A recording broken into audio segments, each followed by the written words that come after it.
Episode 2. What was that? Watch Magic Trick. Ooh, gone. Whoa. Episode 210 for our live viewers. They just saw me do a little coin magic.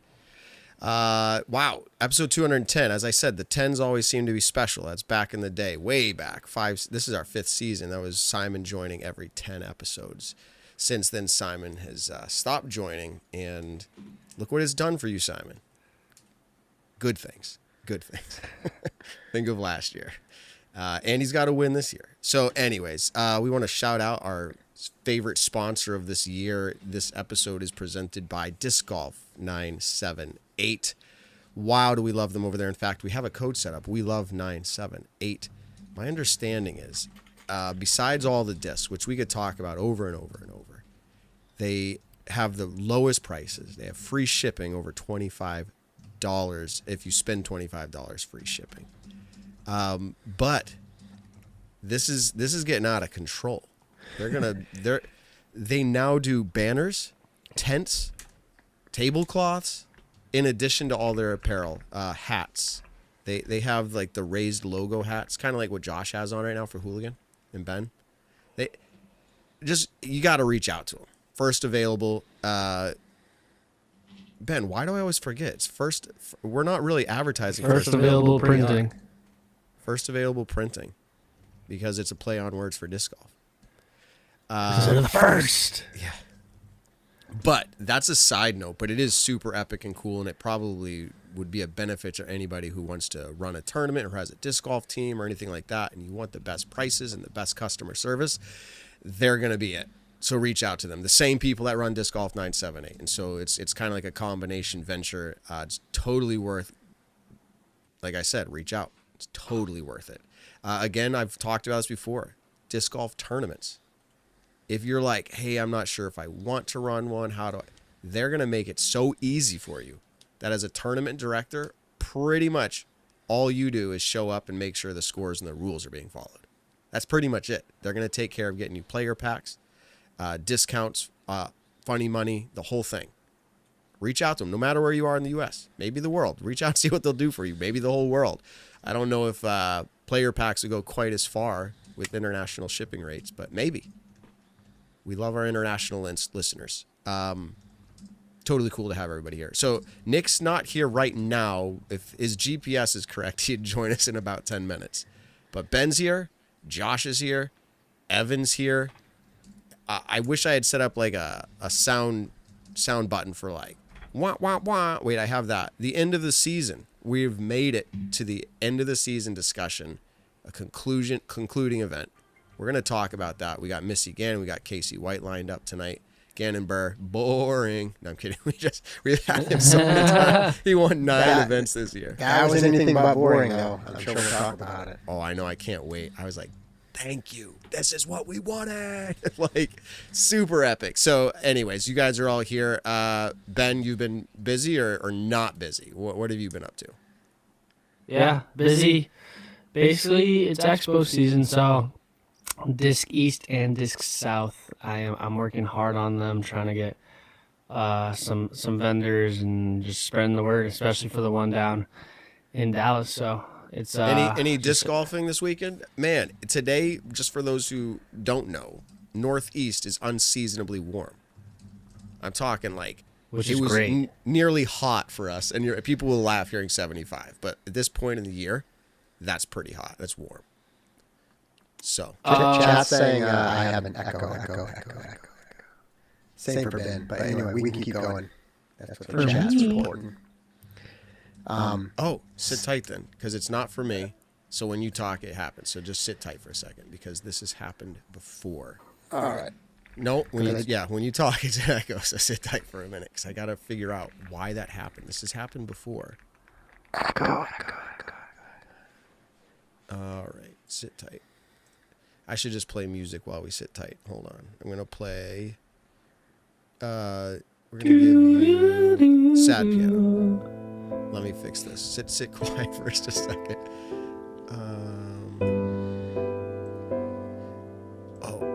Maybe I know why.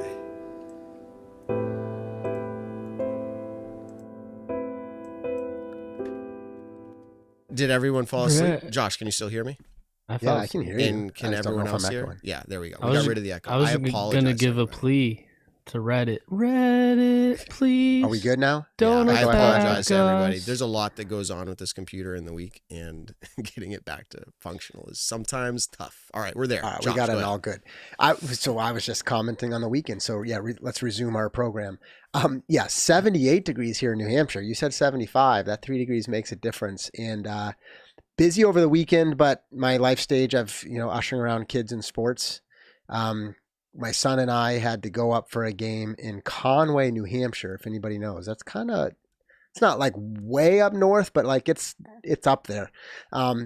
It's like 70 degrees in the morning, green field, fall foliage on the mountains around, and snow-capped peak on Mount Washington, while the scenic railway is like going right behind the field. It was like pretty epic. So classic New England stuff going on. Hopefully some of you got some kind of disc golf in, but I did not. But we watched them golf. I disc golfed, and I shot 970, then 880. Oh, that sounds like a Ben Kenny round. I'm sorry, Yep. Ben. Ben Kenny tournament, but yes. Oh, sure, certainly. Thank you. But hey, 970, congrats there. I'll focus on the positive. Thank You you, almost got a thank you. 978. But anyway. It's true. Yeah. Really warm here in New England. So that's the weather talk. I think we were all waiting on Matt to say something.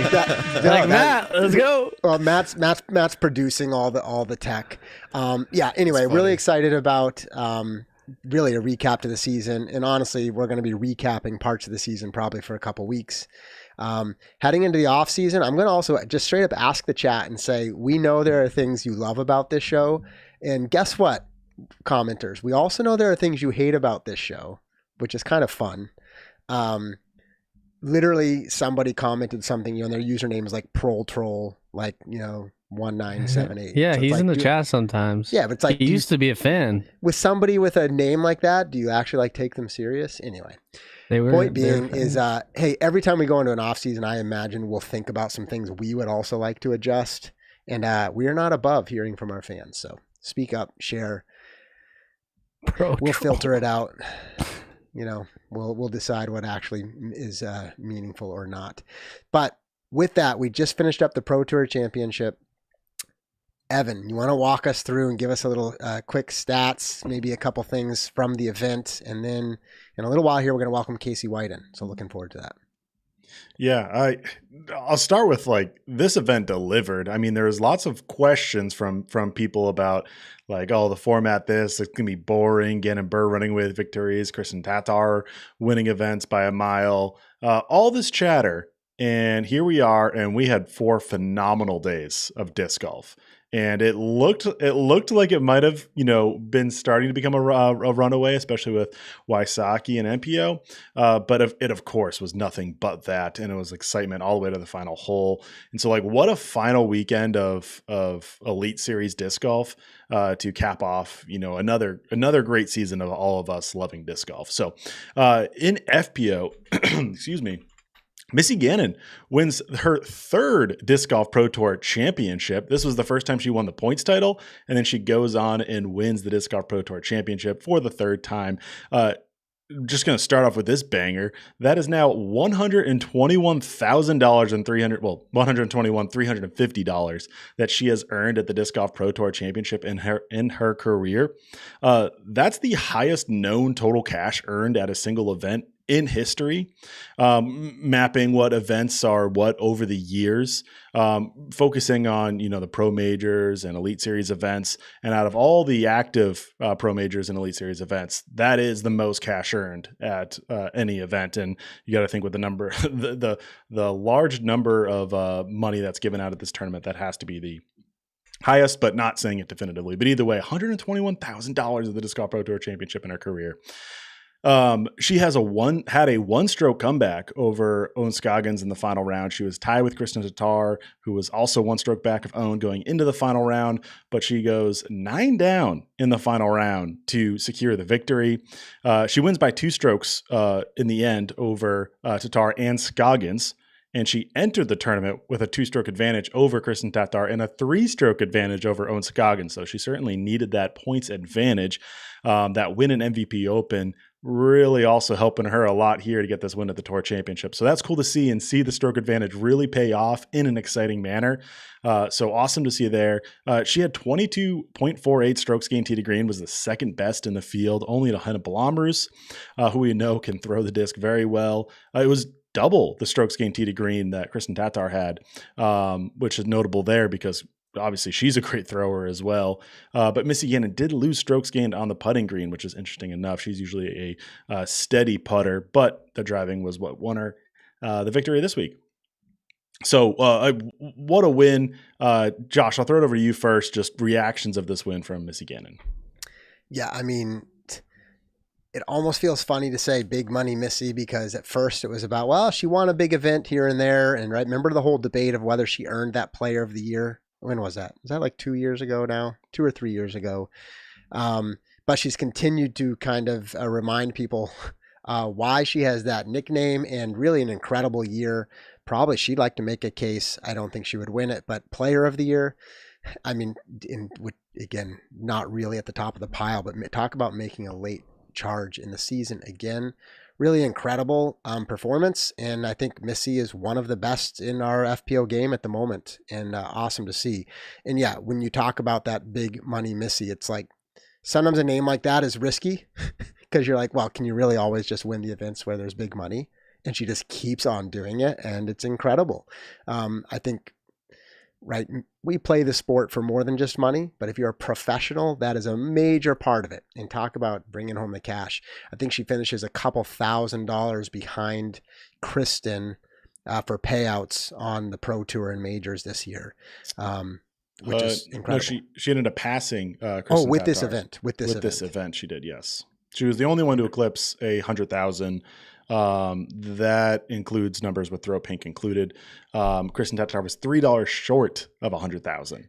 Perfect. So I probably looked at something that didn't have throw pink, and probably didn't look at this one. Yeah, Tatar won throw pink, so she would earn more cash there. So I don't have the exact numbers. But, anyway, yeah. Regardless. So yeah, so congrats to Missy. I know we're going to talk about MPO. I'm not pushing us there yet necessarily, but you talked about that stroke advantage. It definitely played out in both fields. And yes, again, I'm sure it's really an interesting way to play an event, because she had to earn those strokes. They weren't just given out, right? She earned them, and she used them, cashed them in, and they paid off. Matt, any thoughts on Missy Ganon? Just that I'm texting her trying to line her up for tonight because she thought she was on Eastern time or Central time or Eastern. And so now she's like bailing, and I'm talking to her back and forth while you guys talk about her. So we lined it up. We're going to do a phone call with her. She'll be in the car driving through, I think, Mobile, Alabama, possibly. So we'll find out more then. I will just say, I think, Josh, you were saying this while I was talking. Like, there was a time where we were just constantly like, is Missy Ganon a good player? And that sounds way like harsh, but I meant like, is she good in the sense of like comparatively to these elites, if you will, back in the time, Paige Pierce, Katrina Allens, and then Kristen Tatar. And then you could just go on with a few other names there. Remember Valerie Mandujano even.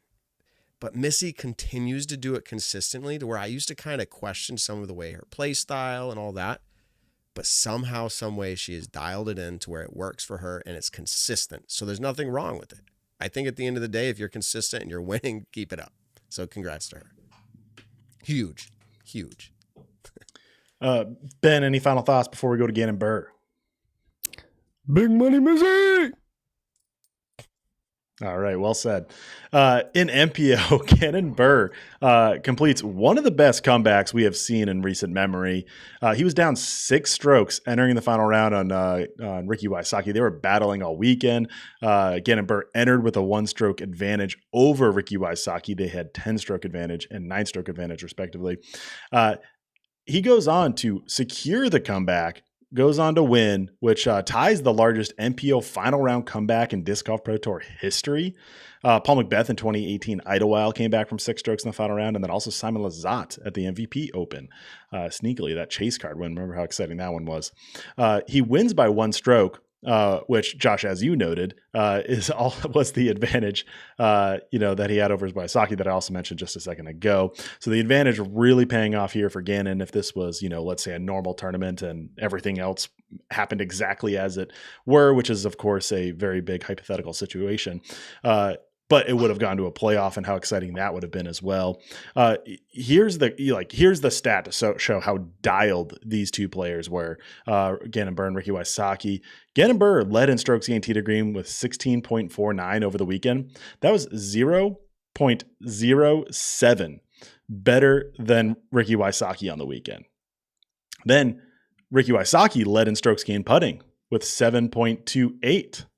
And you want to take a wild guess on how much better that was than Ganon Burr? 0.07 strokes better, because they matched each other on the weekend. It was just the stroke advantage that got him the lead. So that's obviously not factored into strokes gained tee to green and putting. That would be wild if it was. It is not.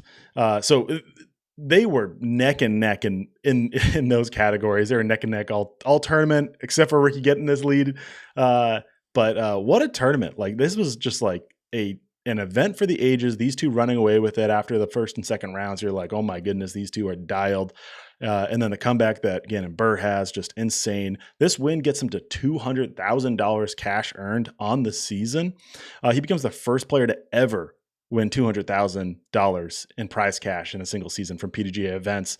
The first time that anyone won $100,000 in a season was just 2 years ago in 2022. And it was at this event with, that was Ricky Wysocki and Missy Ganon, Tatar? That was Tatar, yes. Mm-hmm. I have it in one of my tabs and I cannot find it in the moment.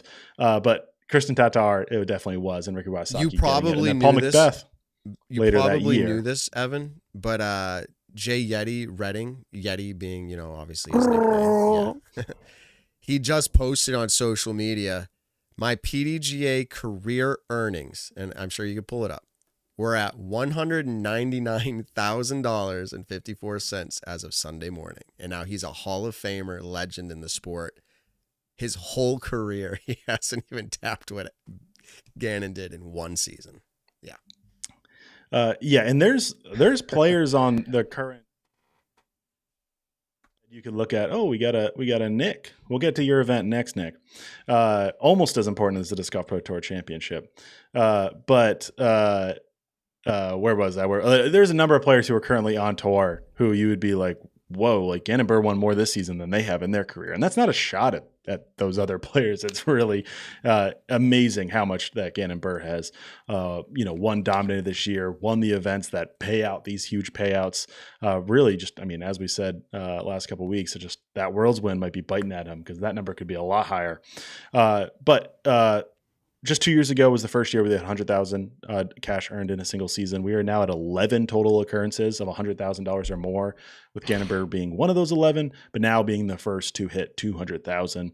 Ricky Wysocki in second on the all-time single year cash earnings with 128,000, thanks to the second place and otherwise phenomenal season that Ricky had.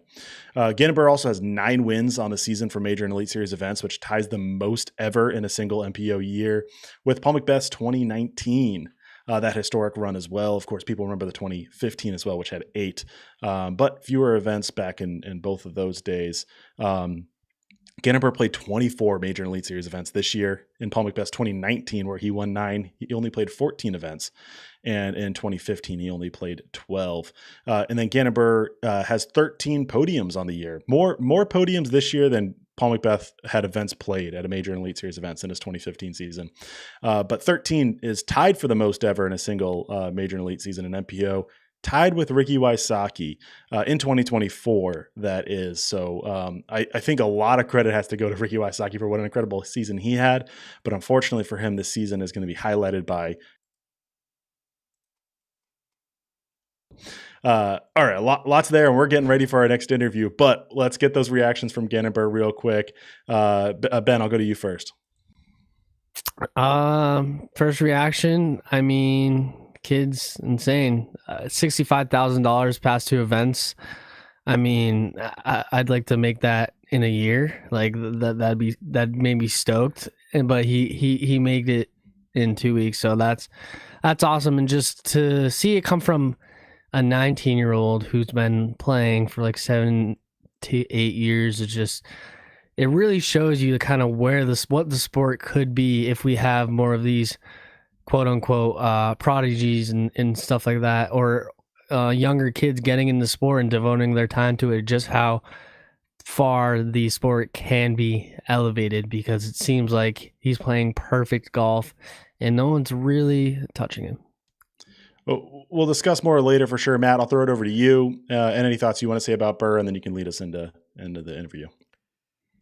I think we've seen something like, not quite like this, but something like this with Paul McBeth changing his bag and then having a great season and being like, hey, it was the the archer, not the arrow. And then Gannon went and did this.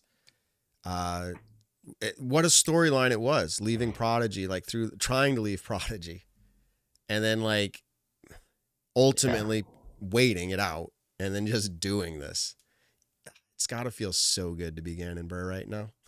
Like just flying home being like, what just happened? So congratulations to that kid. That's what I got. Yeah. All right. Well, Matt, I'll let you lean it over into the interview that we got with someone who played pretty fantastic this weekend. Absolutely. And the whole season.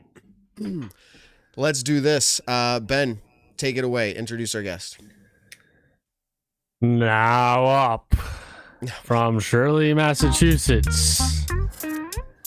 You know him as Casey. Whoa! There he is. Yes. Big round of applause. Thank you. Yeah, no problem. How we doing? You're back home? Back in Mass? Yeah, I'm doing way better now than I was about 12 hours ago. Sweet. So first, I want to just congratulate you on an incredible season, and then I want to ask you a few questions about it. I mean, how do you feel about this season? I feel like, previously in your career, there's been a lot of expectations from you, being the kid from Simon's Vlogs and then coming into your own pro, becoming a pro on your own and kind of going on tour. And then finally this year was the year you solidify, like, no, I'm not just here to like mess around. I can actually compete and win, or potentially compete with the best. Yeah. I think I've always, from the start of my career, had a very different just outlook on the sport as a whole, and like my future as a whole, and what the sport really means to me. And I kind of look back at my career when I started to dabble a little bit more, like 2019. I had started to travel outside of New England for pro events, and I wasn't playing well, but that's because like I knew that if I wanted to be sustainable, I had to cash at every single event basically, and I wasn't cashing at any of them. So that was like out the window immediately as like maybe I could do this. And then COVID, I kind of just like irresponsibly took a leap of faith, and it worked out for the best. But 2021, my first full year on tour, I truly felt like I had nothing to lose because I'd never done it before. And it was like, nobody would like blame me if I struggled because it would be my first year doing it. And nobody, or like, I don't know, like everybody would be surprised if I did well. And at the same time, like the money I made in the tournaments was very important to my life on the road. And if I wanted to keep the life I had to play good. And then it's almost like 2022 and 2023, I wanted to get rid of that, like money means a lot to me mentality, because it kind of affected the way I treated myself as a player and as a person, and just like the way I cared about the sport.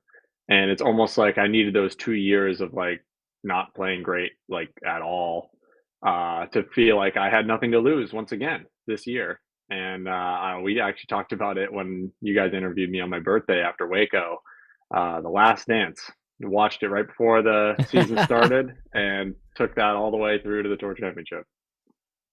Sweet. Yeah. I after you mentioned The Last Dance, I watched episode 1. Gotta get to episode 2. So yeah, let's talk more about that mental side, because you did talk about kind of how one year you were just like like every shot you didn't really care. You were trying to have fun, and that Yep. didn't really pan out. And then one year you took everything super serious, and maybe that didn't pan out. What was your mentality this year that kind of put you at the top? If it can be, it will be, basically. Like, if I'm good enough, I'll be good enough. That's basically it. There's not like, I need to do X to be good enough. I need to do this or not do that in order to be successful or shoot X score. Just like, I know who I am. I see the players around me. I know what I'm capable of and what they are not, or maybe what they are capable of. So I think it's like a strength to see, well, I know this shot, nobody in the tournament can throw this shot better than me. So I'm going to throw that shot on as many holes as I can. And, I also have to look at my opponents and say, that player is going to beat me at that shot every time. And I just have to live with it. I don't want to try and be them. I just need to live with that. Like, I'm not going to throw a 500-foot Spike Kaiser sidearm. I'm just not going to be that guy. And that's okay. That was me at Team Challenge, Casey, this last week at Crane Hill.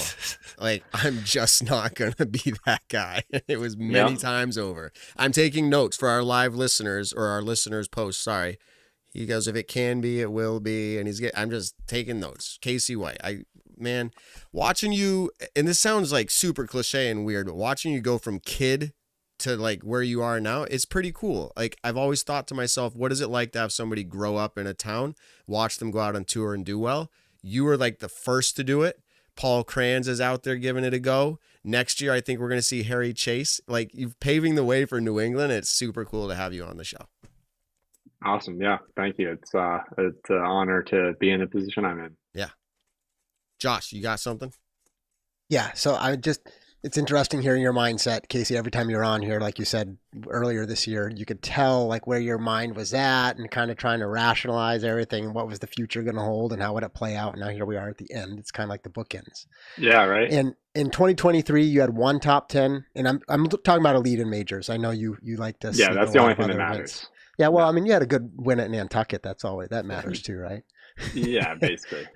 But elite and majors, you had one top 10 and two top 20s.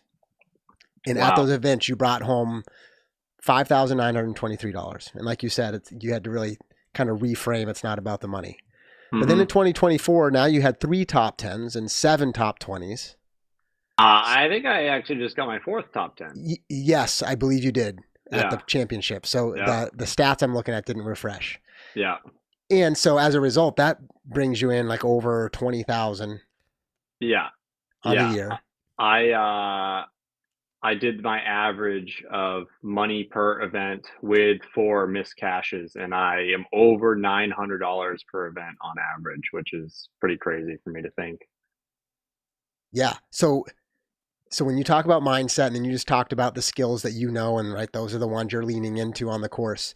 Mm-hmm. It maybe this is all blended into it, but right. So how did you get better? Because by the way, the competition has not gotten worse, right? Mm-hmm. So what I'm basically getting at is it really a combination of the mindset and approach, and maybe kind of releasing some of those expectations, along with did you pivot and shift how you focused on your skills on the course? It's just asking you to elaborate a little bit further, because it's really interesting to see how you've continued to kind of rise, although it's maybe been bumpy along the road. I mean, honestly, I think a lot of it, like just a lot of my change this year was everything I did during the day leading up to the round. Whether it's like what meals I'm eating, when I'm eating them, if I'm even attempting to eat a meal, how much caffeine I'm taking in. Maybe I'm not taking any caffeine in. Like, this is just like I'm saying in the past. Like, I felt like I was just like this or that. Like today, tomorrow, it could be completely different days. And this year I felt like I was very, very strict with like my morning routines and how much time I gave myself to warm up and what exactly I did every single time I went to warm up. And like, I would do my full warm up, and we're all friends on the warm up green. That's the time that you get to kind of chat before it's time to go to battle.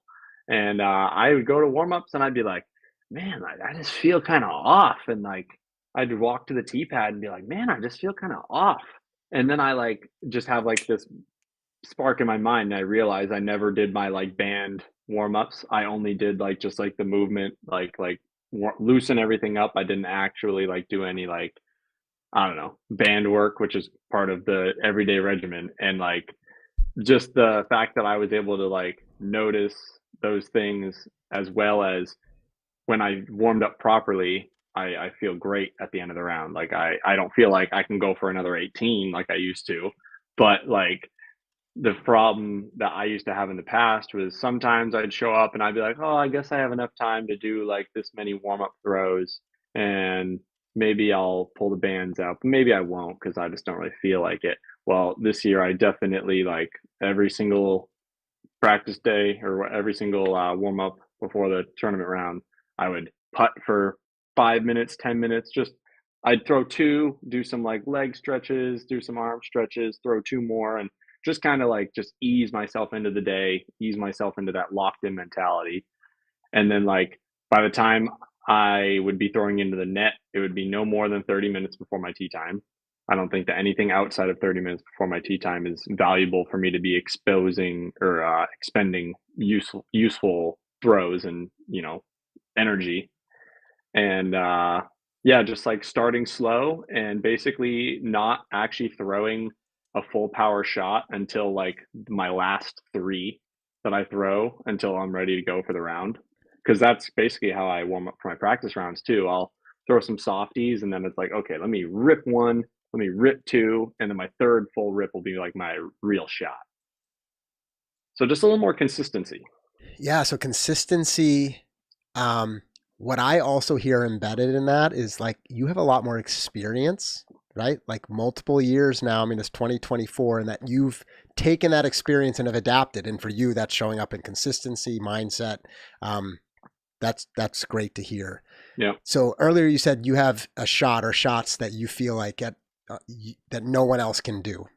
What is that? Like what All is right, it? One, two I have shots? one exactly in my mind, because I mean it's really just like it's certain positions that you land in that everybody be scratching their head, and I just see something really spicy and I'm like, that's my shot.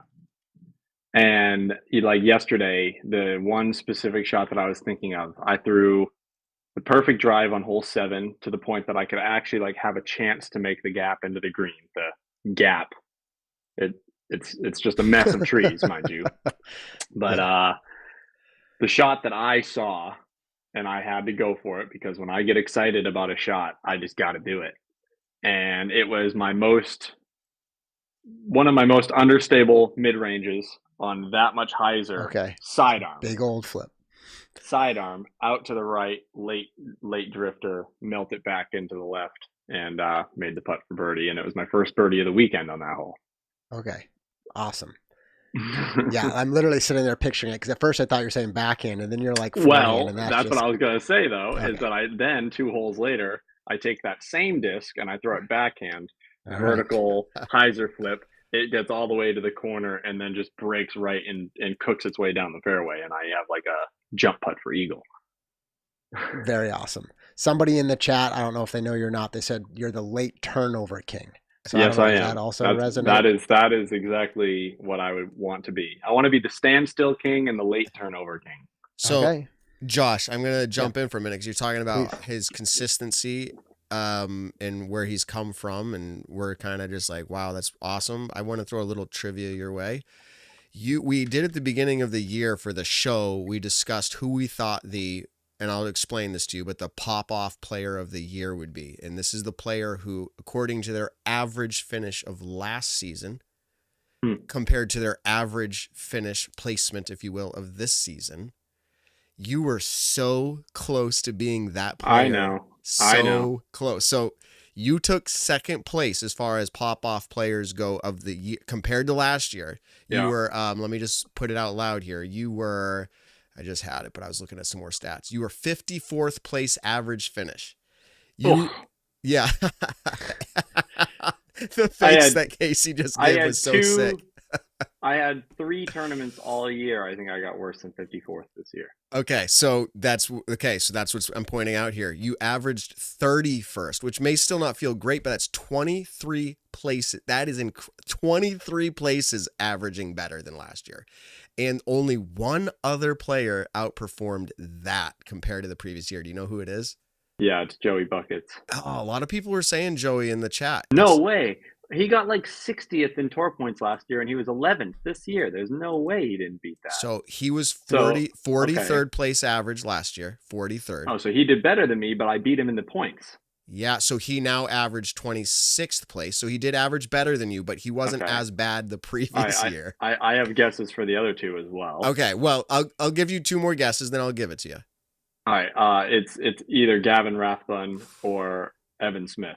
Okay, so Gavin Rathbun was a really good guess. I'm impressed. Yeah. He was so you did 23 places better than last year. He did 21. So he was just behind you. So really good guess. Wow. There was only one other guy, and it wasn't Evan Smith. I'll give it to you here. Because believe it, Evan Smith, you said, right? Yeah. Yeah. Evan Smith only averaged 2 places better than the previous year on average over the whole season. So he just doesn't play enough events, because he shocked me this week when he told me he was playing in his first ever tour championship. Yeah. So that's possible. This year he played 14 events. But here's who it is. Randon Latta. Oh, yeah. Hell yeah. Donnie Tsunami. You know. Wow. So he did 26 places better than last year. So last year he was averaging 68th over the whole year, 68th. This year, 42nd. So maybe not as good as like other players. Like you finished way better than that this year. But it's the pop off. It's the player who goes, I'm going to improve the most. And you were second, Casey. You killed it. And it's a cool stat for us to see. Wow. Thank you. I mean, that's something that I've actually been bummed about. Because I thought that I was truly in the running for like DGPT Most Improved Player of the Year. You might be, because it's not based off of what I said as a stat. It's based off of the honestly, a lot of the media is going to say. And frankly, there's something to be said about a higher finish placement. So like you're there, man. Yeah, but I think I got second in both. I don't know. Because I think Joey has me beat on what the Pro Tour would consider most improved, and I think Randon has me beat in what you guys are just saying to pop off. Yeah. I mean, I thought that Joey just had a better season last year. I knew that Joey had an incredible season this year, but I just didn't realize that he didn't play that good last year. So I think I was like 54th or 56th in points last year, and Joey was like 59th or 60th. But what that made me realize is the 2 events that I played really good at were the ones that have the most amount of points. Right. Which was Ledgestone and Portland. Well, anyways, out of the whole MPO field, you nearly had like best average finish adjustment. So you took a season and you said, I'm going to play better than ever, better than other people are going to play better, kind of a thing. So if you can do that again next year, if you do the same exact thing next year, you'll be averaging in the top 10. Place. Yeah, you'll be averaging in the top 10. You got it. So but we laugh, but frankly, how does any player get there? You were telling us how you're doing it. If it can be, it will be. I got that note marked down. So, all right, I'm throwing it back to Josh or whoever. Yeah, I had this question typed out. Do you plan to do anything different next year? And I really mean this in the broadest sense. On course, mental game, travel plans, event lineup. Travel plans, absolutely. So what are you planning to do different in 2025 now that this year's wrapped? Completely new van and Ellie and our dog with me on the road. Okay. Yeah. So that's the off-season horizon, and the off-season started today. Yeah, for sure. Okay, well that'll be awesome. Do you think that'll help you just because you'll have a better vehicle, companionship, the whole thing, like just more? It's hard to call it stability because you're on the road, but more stability as you travel? Yeah. I mean, for the most part, I'm going to have a way better eating schedule. Okay. And I'll probably have a better sleep schedule. And I will just feel probably more like rewarded when I have a good round or a good day. You know what I mean? Like, yeah, it's just like I've talked about it with like Emerson and Joel Freeman. And like, you know, the guys who have taken their family on the road. And I'm very, very excited for the opportunity. I'm at a totally different life stage, but that part still resonates with me, Casey. Like, even when I do travel for work, this isn't about, but like, yeah, when I'm on my own, I have a much harder time managing like schedule and Uh-huh. pace. And then I'm with my wife and it's like, well, it's bedtime. And she doesn't like dictate it. There's just something about like when you're together Yep. with somebody, you kind of Yep. like get in that cadence. So that'll be, I'm sure that'll be good for you. And so congrats on making that decision and moving in that direction. That's cool. Thank you. I'm curious, not about you. What do you hope the Pro Tour does differently next year? Like, I know that's a big question, but and maybe your answer is nothing, but I'm curious. Do you have anything where you're like, honestly, I hope they tweak something about an event, a schedule, scoring? It's going to be the The most thing- recent. It's going to be recency bias for him. It's going to be like that's- most recent. That's The fine. things Or I maybe want the nothing Pro sticks out, Tour- but just curious if you have anything to share with us. The things I want the Pro Tour to do, I don't believe are attainable at this point in life, or just like the sport. Basically, like it mostly has a lot to do with just like the timing of the events. Like we have like official practice days, which on a 3-day event, official practice, I believe, starts on Wednesday, and on a 4-day event, official practice starts on Monday, which really isn't that much. That leaves for 2 practice days and 1 off day. Sometimes it's 2 courses though, so it's not that easy. Basically, I want to stop seeing the Pro Tour having to like expedite T signs and rules to be rewritten with a Sharpie on the T signs, and like not having T signs set up. What am I giving a thumbs up? Yeah, this is What a the nice heck thumbs is up that? for us. Nice. Yeah, like, you know, we'll show up at a course and it's an official practice day and the T signs aren't even up yet. And I'm like, well, I hope we're playing the same layout as last year because I don't know any different. And, you know, it's not every event, but still, it's just like they all blend together and it just feels like it. If it happens once, it happens too many times. That's the way I see it. And Yeah. I got a lot of really, really good homies that work for the Pro Tour, and they are worked to the absolute bone 24/7, basically 0 days off besides like a really, really important holiday. And yeah, it's a really tough position because like the answer should be like hire more staff, but then it's like they are currently working on thinning the staff because they need to budget better and all that stuff. So that's why I'm saying like there are things that like could be easy fixes, but they just can't be in the current state of things. Right.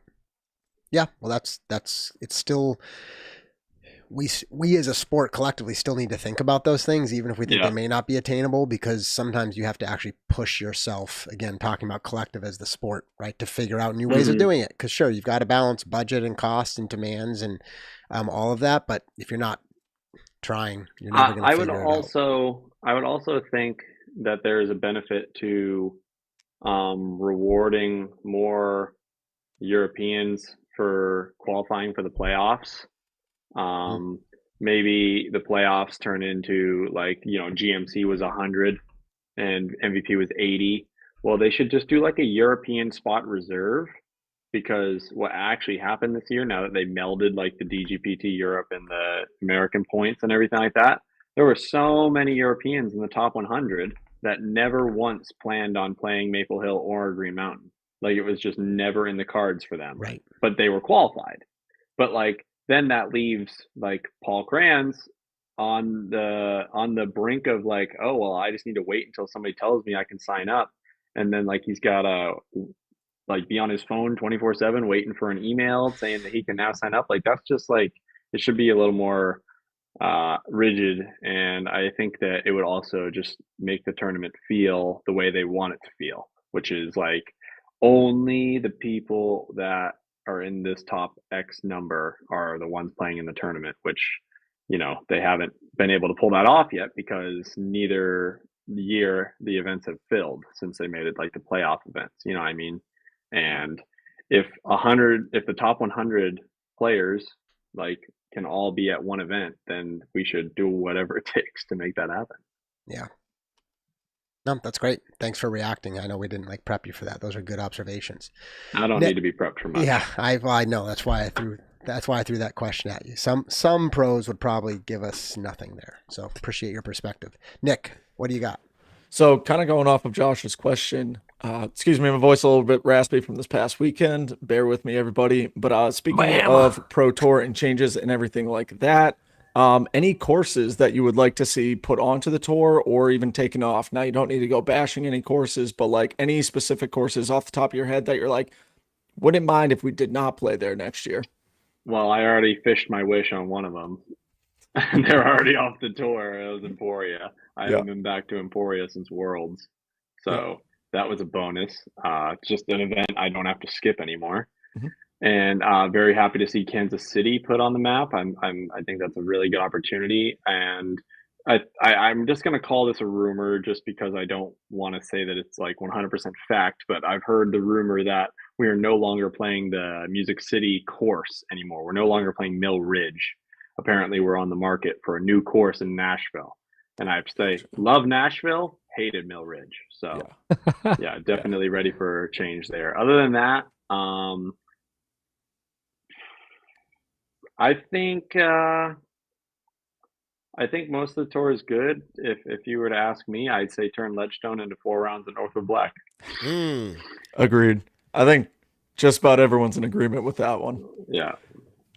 Second kind of quick question. I know there was, and I don't know if this is actually public knowledge, but if it's not, then the Pro Tour can get at me for this. Marweed to DGA. Yeah, I know, right?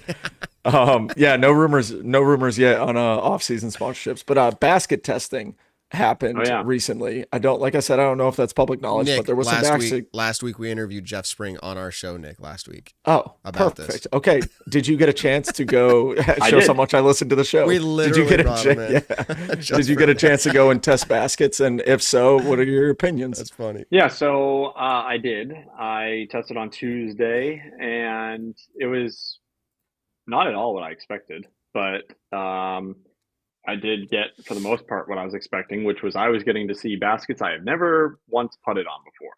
And they had, the MVP baskets that are at Maple Hill. They had Mach X. They had Mach 7. They had Disc Catcher. They had... Bring back Mach X. Mach X, not my favorite.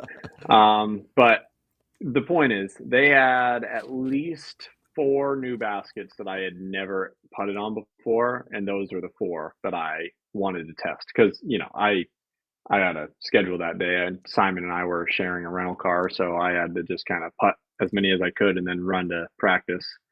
And so one of them was the Eagles Crossing basket, which, I mean, if you're really gonna put them to the test, like Nico is just humming Wizards as hard as he possibly can, and anything dead center was like guaranteed make.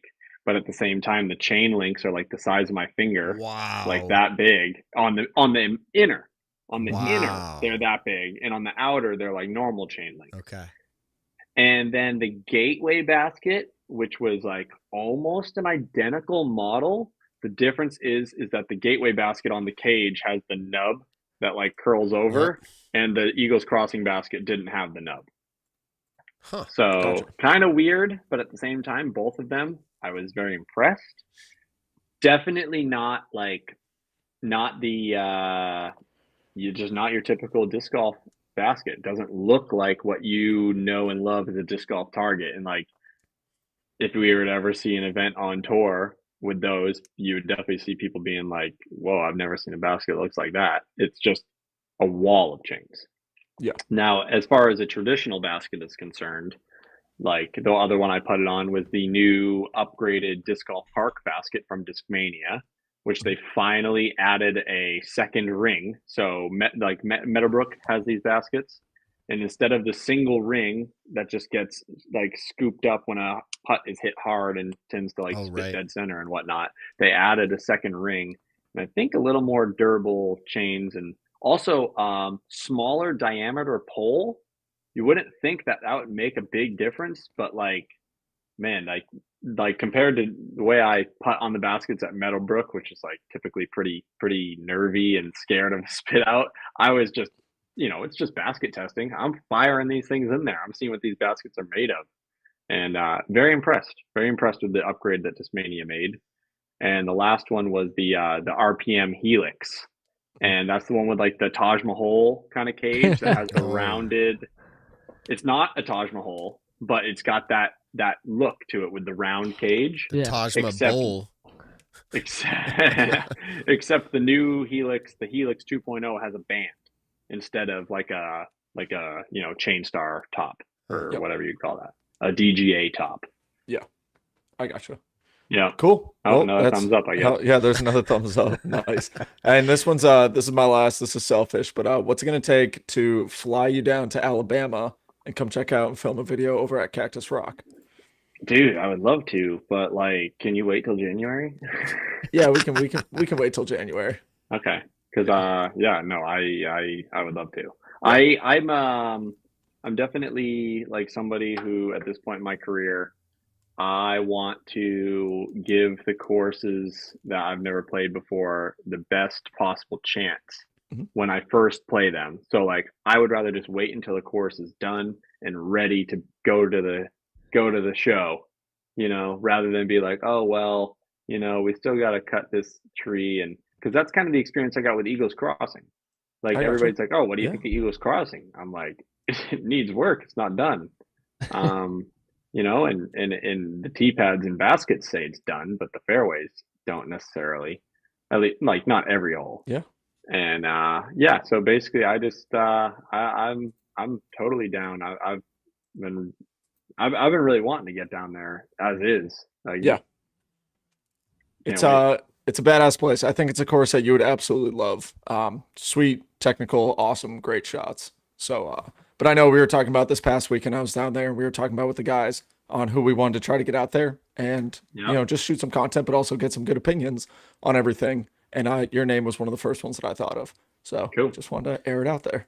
Who might make some good content down there at Cactus Rock? It might be like an MLB pitcher. Thank you. Dylan Cease, possibly. Could you, maybe just film some stuff with him at his course?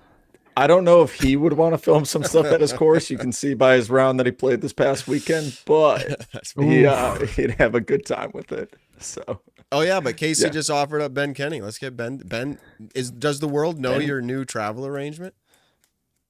No. Okay. I have an RV. Hey. What? Yes, I have an RV. I'm going to travel all of Ireland and Ben, you're so funny. No, yeah, I got an RV. You'll see me out, just hanging out places you've never seen me before. So I don't really know. I just kind of bought it. Future's bright. Yeah, future's bright. I mean, like, engaged. I think I want to, and I'm engaged and getting married, which means you're engaged. So yeah. I guess those things go hand in hand. Be a good year. Exciting stuff. Yeah. Well, Casey, anything else to add? I have a question. Okay, I do have a question. Ben's got something to add. Go ahead. Since we're talking about RVs, why are you changing your personal rig? Me? Yeah. My van is built for one person and one person only. And it's time. It's done. It served its purpose. 5 years on the road? No, 4. I bought it in January 2021. So yeah, 4 full seasons. 21, 22, 23, 24. And you're getting a bigger van or RV? Yeah, no, van. Definitely still van. Okay. Hopefully just like one of the longer vans. Like I was saying, like the Holly Finley style van. Just a little more room. And van's the way to go. You can fit in a parking spot, in a public parking lot, so you can still go to a concert or a sports game and stuff like that. That's very important to me. Definitely. Go Yankees. Well, congrats on that. Boo Yankees. Boo Dodgers too. Just like cancel the World Series. Come on. I know. I was screaming for the Guardians last week. Holy crap, was I getting amped up in those comeback games. Yeah. Well, you just caused Ben to walk off, or I thought he walked off. Ben, I don't know how you can even put on that hat as someone that lives in Massachusetts and is on a podcast with everyone that's from New England. I don't know how. Freaking Marky Chap, dude. Yeah, same thing. Marky Chap. There we go. Fair. Yeah, thank you, Matt. There we go. Matt, that might have been one of the top 3 things you've ever done on the show. Hey, so audio listeners, we had Yeah, everybody was up on the screen per normal. You've been show, demoted and then, back to we just took him intern. off the We're show. taking back our percentage You of the can show. hear him, but you can't see Oh, him. actually, no, they can't even hear him. We can hear him. Oh, all right. He's been relegated. Yeah. No, they can't hear you. Something. All right, I'll go back. All right, ready? This is hopefully this doesn't expose me, but this is why I'm a Yankees fan. God.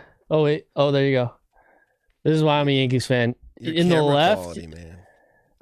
but you left, you can see 2003. I'm wearing a Yankees hat in the portrait that the guy took me. So I've always been a Yankees fan. There It you was go. a little hard to see, So, but we hear you. In 2003, you made the executive decision. Oh, Yeah. Good. Well, Well, so here's the deal. I'm sure we have some fans who also listen to the show who are Yankees fans. So Ben, I'm sure you're winning somebody over. Probably. Yeah, Or my- Dodgers did I, fans. my mom's side of the family, born and raised in Harlem, so that's why my Wita, or as Americans call her, grandma, watches every Yankees game ever. So that's why I just grew up At watching. least the you Yankees. have. All right. Did I tell you guys my Johnny Damon The story earlier this year? No. I don't know if you told the show. Dude, I was Okay. just talking with Paul Macbeth yesterday about Johnny Damon. Yeah, so funny story about that. I was flying to Massachusetts, and at the airport when I was in TSA pre-check was Johnny Damon. So I texted Paul, and I was like, yo, like, because Paul's actually talked to Johnny before, and then our buddy Eric Friedman, the guitarist from Creed, is a friend of Johnny's as well. So I was like, let's how do I go not there. awkwardly go up and say hi? But like, because I wanted to actually have a conversation with him. And so he was like, just tell him that you know E-Rock. And then from there, it was perfect. I went, sat down next to him, started talking. Wicked nice dude. He's absolutely huge, like way bigger than I thought he'd be. Like just a big guy.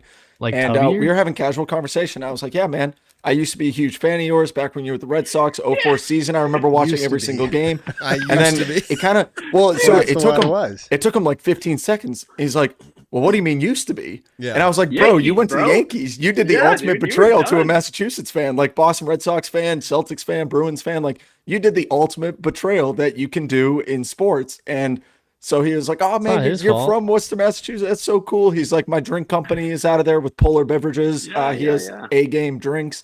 And anyways, wicked nice dude, super cool. I had a beer with him in the morning. It was great. Shouldn't have said that because it was morning time, but at an airport, it's 5 o'clock somewhere. Yeah, And airports are different. so That is so funny because I literally I played with Paul yesterday, and him Yeah. and I talked about that exact like interaction on hole 4 yesterday. And he's like, yeah, Nick Carl told him he used to be a fan. And he's like, what do you mean used to? He's like, oh, you went to the freaking Yankees. And that's literally what I said to Paul. That's so I'm funny. like, oh Yeah. man, I love Johnny Damon until he went to the Yankees. And then I was like, you know who else? Jacoby Ellsbury. Jacoby I was a Ellsbury. Big Yep. Jacoby Ellsbury. And guy Babe until he went to the Ruth. Don't Yankees. forget Yep.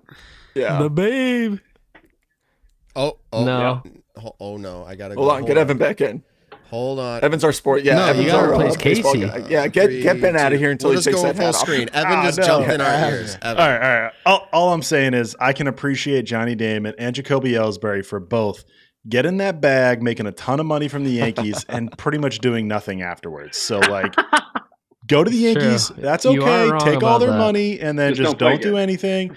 And that makes me okay. So, Johnny Damon, Jacoby Ellsbury, both fully forgiven in my eyes. All right, what if Dylan Cease goes to the Yankees? I Can't root for him anymore. Oh, that's a tough bro, choice, that man. would be the best day of my Okay, life. it's Dude, going so back into I'll say disc this. golf, so maybe that can sway me. But like, man, that would hurt. That would hurt bad. I'll say this. It will be great for if you guys haven't already seen it, check out Let's Show's Instagram, but it would be great for Supreme Flight, Olympus, and Cactus Rock if someone like the Yankees did pick up Dylan. But I wouldn't be able to root for him anymore. I've told him that. I said, I'll go to your games when they're somewhere not at Yankee Stadium. I would go to Yankee Stadium and watch him play Dude, for Yankee sure. I'm Stadium's just like gonna wear beautiful. neutral LA too. colors or like root for the away team. No, I'm going to wear a Red Sox hat if I'm going to Yankee Yeah, Stadium. but not if the Red Sox aren't playing. Then that's just It ugh. doesn't matter. Not if the Red Sox are playing. No. Dude, I'm I just bought- firm believer you only wear items of the sports teams that are playing. Nah, like cross hopefully, city sports is maybe okay. Like go to a Red Sox game with like a Patriots hoodie. Like that's whatever. But like, I gotta don't get wear a some Red good Sox hat Padres to like gear. a Yankees Marlins game. Like, Dude, I I have the best Yankees jersey in my closet right now. Alfonso Soriano. I bet Oh, no one yeah. else has that. Come Dude, on, that's now. an OG player. A lot of people. He's a very notable player. No, on the Yankees, maybe on the Cubs, yes, but on the Yankees, No, I feel like he was got that was Soriano. he second base? Second base and then outfield towards the Yeah, end of he his was career. outfield. Yeah. Yeah. No, he was super notable for the Yankees and like the Rangers, and I feel like the Cubs was like the end of his career. All right, if you have a Soriano Yankee jersey, hit me up. I know. Maybe Well, I'll hold know. on, really quick. I know we're a disc golf podcast, but last thing about baseball, can we just talk about Chris Sale playing for the Red Sox and absolutely sucking, and then going to the Braves and pretty much winning the Cy Young this year? Okay, Like, you're killing me, Nick. You're killing That's just me. ridiculous. We won the World Series. Who cares what happened after? Okay, That's kind of the way I see it too. Dude, David me and Price Manny is good with Machado me. ridiculous. swing to his knees to win the World Series. Like, okay, awesome, contract's worth it. Yeah. Thanks, Chris. All right. Go to Atlanta and do your thing. We All right. It appreciate was a you. cold take on my part. My bad. with you, Casey. My I bad. couldn't agree more, and at the same time, I was going to bring that up because it already pains me enough to root for Dylan's team that Manny Machado is on the same team. So, yeah. the Wait, why do we Yankees are hate just Manny too much. Machado? Yeah, Ended- I hate Manny Machado. Ended Dustin Pedroia's career. Yes, and it did my favorite player's career, bro. Dustin All right, Pedroia is gotcha. my favorite player of all time. All right. Well, speaking of disc golf, Speaking of welcome back to disc golf. Staggered Stance, No, where we have Hey, it's the Staggered off Stance season. Who on cares? all Who cares? sports. Here's the deal. We have 18 minutes before we get Missy Ganon on. And I want to talk Big a little money. bit more Pro Tour Championship. So, Casey, we're talking about Pro Tour Championship. I don't care if you want to sit here and talk or you can bail on the interview, but we're jumping in. And I've got Actually, a bunch of topics. I do have a question for Casey if he's sticking around afterwards. I do actually have a question for him that I just thought of. So, but Josh, keep it You going. might have to text it to him. We'll have him back. Literally, these are going to be like fast format, which means like 2 minutes per topic, which whoever has the strongest opinion or most insights, just speak up. Right. How'd you like the format with the stroke advantage offered To down be the board? honest, Anybody, I think go. that Ultiworld gave the best translation of just treat the advantage as round one. I shot 2 down round one. Ganon Burr shot 10 down. That happens sometimes. You know what I mean? That'll happen in a 5-round tournament. Ganon Burr will beat me by 8 after the first round. You got to live with it, and you got to just play your best for the rest of the way. And honestly, I think it played out just fine. Obviously, it played into my favor, you can say, because like people with an advantage, it didn't matter because I ended up passing them eventually. But Yeah. don't know. Anyone else? Do you like it? Confused by it? Makes sense? And Nick, No, I like it. I think they're rewarded for how consistent and well they played over the season. And I think, like Casey's saying it, picture like a 5-round event, and in the first round, everyone shot what they're starting out with. I like it. It rewards for players who played well all season to have the most stroke advantage, but it also gives a chance for, like a few years ago, I know it's kind of a different format, but a few years ago, like the Nathan Queens, who can come out and rise up after playing. Now, I do like it. Everyone is playing 4 rounds. We got to see incredible disc golf all weekend. So I do thoroughly enjoy it. I would just say possibly, and I'm not marketing for the Pro Tour, but possibly a little bit more emphasis on this was an invite event. This is the players that qualified. Just a little bit more there because people were still tuning in, Casey, and being like, this sucks. Why do they get strokes advantages? This doesn't make it cool at all. This guy shot the there's best some round and he's still casual losing. fans. Yeah. They just don't know. And I'm not blaming the Pro Tour, but I'm just saying maybe more of this is the standings almost. This is almost like standings, and this is the last event as a chance to get in. So, but anyways, I think they've come so far with it. I think it's actually good. All right, I'm going to move us. What do you got, Casey? 15 seconds. No, let's go. Let's go right on. All right. Let's go right on. By the way, Casey, you would have finished in 7th at this event instead of With no 9th advantages? with no advantage. That's the difference. I was You would have been wondering. in I 7th. just was too lazy to do the math because I've been I did it. exhausted. I did But the thank math. you. I'm really, really proud of that. Yeah, that's a really good event. All right, just the course itself, course design. Now, here's the thing. Next year, I think we're moving to Ivy Hill. Is that right? It's the last year here. It's for all now. up in the air. We're going to Lynchburg, and a lot of people are really Which excited course? for it. All right. So either way, let's just comment briefly on the intense woodedness of this course and just the counterbalance to what we see on the tour, which we see plenty of wooded golf once we get to the East Coast. But a minute and a half on this, just like anybody. I mean, again, Casey, you can always jump in first if you've got something. You like it, love it. Does it change? I'll never raw take the reaction. opportunity to handicap the people who throw farther than me. So the tighter the gaps, the more trees, the better. Even if it's lucky or inconsistent or unfair or like just like blind shots, it's like this is my livelihood and I need to take whatever advantages I can get. And the tighter the gaps, the more chance I have to play good. Yeah. I mean, like seeing, I'm going to pick obviously the duel. We're going to come back to this in a moment between Ricky and Gannon when they were on. And, you know, Casey, maybe this was for you too when you're on and other players, but we saw it on the coverage when they are on lacing those. Did you put the quotes earlier when you said gap? Gap, right? yeah. Like, but when those elite players are on, that distance thing almost becomes a non-factor. It actually becomes an asset again because now they're punching the gap and they're still throwing 450 feet through the gap.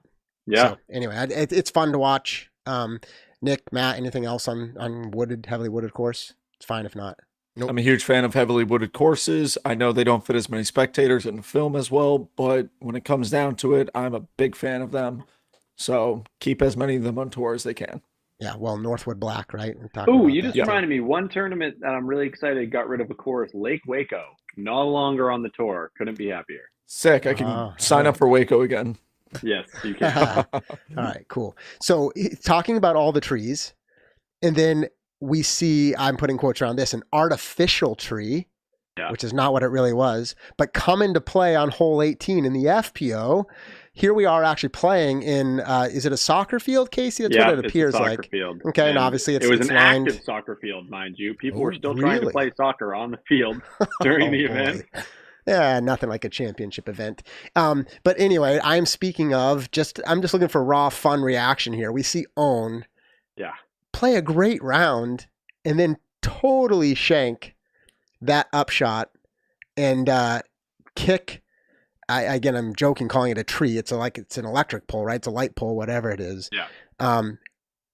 And deflect just over the foam board wall, and she's within 8 feet to tie for second place. I'm just asking for raw reactions. There's no editorial commentary here. Like anybody, pretty incredible. We watched it live and we were all like, why did that pole even come into play? Yeah, it wasn't part of the play, not from where she was. No. I actually was trying through different camera angles to see, and there's only one camera. It was angle hard where to you can really see, get a good angle. But I mean, no, where you can see Kristen's reaction, and Oh. there's one angle that shows like just a split second where Kristen seems to squat down, and it just appears as if like, did that just happen, kind of a thing. So it seemed like difference. Yeah, it seemed like it. $4,000 if you talk about the way they split it, but if you could even argue maybe it's an $8,000 difference depending. Yeah. What Kristen then had to hit a big putt. So I mean, hey, this is what sports is. So like I thought, but it's just kind of like fun and crazy. And you see Owen laying on the ground and you're like, what happened? And by the way, the irony is we see that and we're like, wow, isn't that incredible? And how many disc kicks did we see in the round in the woods go off real trees? And we don't have the same raw reaction. There's something about it being like the one pole in the field on the 18th hole that kind of makes it truly unique. But all right, Gannon. And so Ganon Burr, Ricky Wysocki, just commenting simply on the duel. It's not really a duel because, right, it's a single sport, but at the way they were playing, it was pretty awesome to see. Obviously, Ricky, we're going to talk about it a little bit, but quite emotional, which I guess you would expect. We're talking about the top tier of our sport. This is their lives, but just back and forth. I'm talking about the putting, the driving. Pretty awesome to see. An exciting event. So, we talked about at the beginning of the show, wow, an exciting event. I'm just asking for reactions. Was exciting. Ben, Matt, Nick, Casey. This is what I was on the course. Oh, you were on the course. Yeah, this is what we were waiting for as fans. People in the chat for weeks, whether they are trying to stir something up or not, were saying, it's boring to watch somebody repeatedly win. I came on record at one point saying like a continuous season of winning can come off as boring because you're like, it's the same storyline. But you guys swayed me a little bit to see, well, the storyline changes when that happens. Like it's now about a season record. It's about a historical thing. So you change the excitement, but on the course excitement this is what we wanted. Like, we wanted an individual competition where it was like just back and forth. And I'm not mistaken, I think it was at least 12 score changes, like back and forth. So even through the tournament, like round 2, I didn't get to watch round 2 live. And then I look at the scores, I'm like, what in the heck? Like, just unbelievable, right? And then it comes back, and then Ricky scorches, and you're like, well, I guess Ganon's going to lose it. And it's just, I mean, just the way the whole thing went down. I'll ask It was Casey. more than just those two players. I'm going to put Casey on the spot here. But was it a choke or a comeback? I mean, you could say a little bit of both, but the chat, Daniel from Texas is asking, and I think that's an interesting question. I think it's a little bit of both, but what do you think? It's 100% not a choke. There's no way to choke on that course. There's no way to replicate 2 rounds on that course. Like, this isn't Emporia Country Club where everything's just like, where do you release it and how far did it go and what angle was it on? Like, so many things are. That is a great perspective out there. For you, someone who played on the Ricky course. Finished, wow, that's a good perspective. Yeah. And Ricky finished birdie, and there's something to be said for in a tight event right at the end. Like, it's just like it wasn't really a choke. It was a sub-performance round, which is what Ricky even acknowledged, but they broke the course. Yeah, they broke the course. Like this is what we're forgetting. Which that course shouldn't be broken. I shot back-to-back 5 unders, and I felt like a king. Then I look at the leaderboard. Yeah. Ezra Robinson hits a 60-footer on 18, and I go, holy shit, he just made it for 10 down. And Yeti Neiman and just goes, not even second best of the day. Not even second. And I look up the leaderboard and I'm like 12 and 13. This is not this is the same course. They played. That's a great point. Like, I don't even know. They played the local course. Do you remember? It was Paul and Eagle 2 years ago at European Open. Remember, they were like out and far above everybody else. So then, like, it makes every other round not look as good. But to your point, and this is what we need to take away here is, they were playing at such a high level that Ricky's that question didn't even stump you for a second. You're like, that's not a choke. It was that they were playing so good that's like pretty normal, maybe a little below normal, but not bad. I mean, Gannon shot a 10 down, and he won by 1. Right. You know what I mean? Like, which is the advantage, and that's the advantage he was given there. Yeah, so it was that's crazy. Yeah, Gannon literally only had a 1-stroke advantage over Ricky coming into this event. So they tied without the advantage. Yeah. Oh my Lord. That's which crazy. is why it's just like kind of like epic, right? It's like Gannon earned that over the season, and he did, right? He outperformed Ricky. So listen, all right, so you ready? The next point, Ricky, second place finishes. You ready? He has 6 second place finishes this season. Yeah. He, in this order, he lost to Anthony Brella at chess.com. Yeah. The next 5 second places were behind Gannon. All Gannon, European Open, Beaver State Fling behind Gannon. European Open behind Gannon. Dego behind Gannon. GMC behind Gannon. Championship behind Gannon. Yeah. Ricky has 9 wins this year. You can never just swap that. I get it. You can't just say if Gannon's out, Ricky wins. I understand, because some of those second places were ties, by the way. But regardless, talk about a narrative. We're seeing some fun, maybe unfair memes flying around on the internet, right? It's kind of like Gannon, like Ricky is one of the best in our game. There's no question about that. Long time. But wow, just kind of like getting stuck behind Macbeth for a while and then earning his own stripes. I mean, 2-time world champ, like none of that knock, but then really kind of, we're talking about a major drought. And then he seems back. He is just killing it. He's playing incredible. And there's just someone else who's just like stomping all over him. And that's not even maybe the best way to say it, but it just feels that way, especially when you're like 6 second places and they're all 5 of them are behind Gannon. I don't know. Any reactions on that from anybody? It is what it is, but pretty crazy. I mean, Gannon really surprised me with the way he played that course this weekend. I had Ricky for the win the whole way. Like, before the tournament started, I'm like, oh, Ricky only has to make up 1 stroke. Like, yeah, he's got this in the bag. You know, he plays this course like a madman. My goal of the tournament was to tie Ganon Burr with the advantage.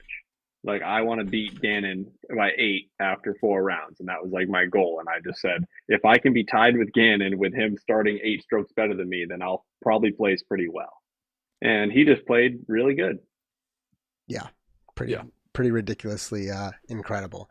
And so I mentioned this a little bit ago. So Ricky's, I find it intriguing. Of course, you have an immediate post-round interview with Gannon and all the celebration. Yeah. But because it's the championship event. Yep. they held the third and second place, which we don't see that at most events. So of course Ezra seems stoked to get third. He should, right? Again, I mean, great season for him, and he's just happy. And obviously, kind of his immediate circle of friends are there, and they're all celebrating.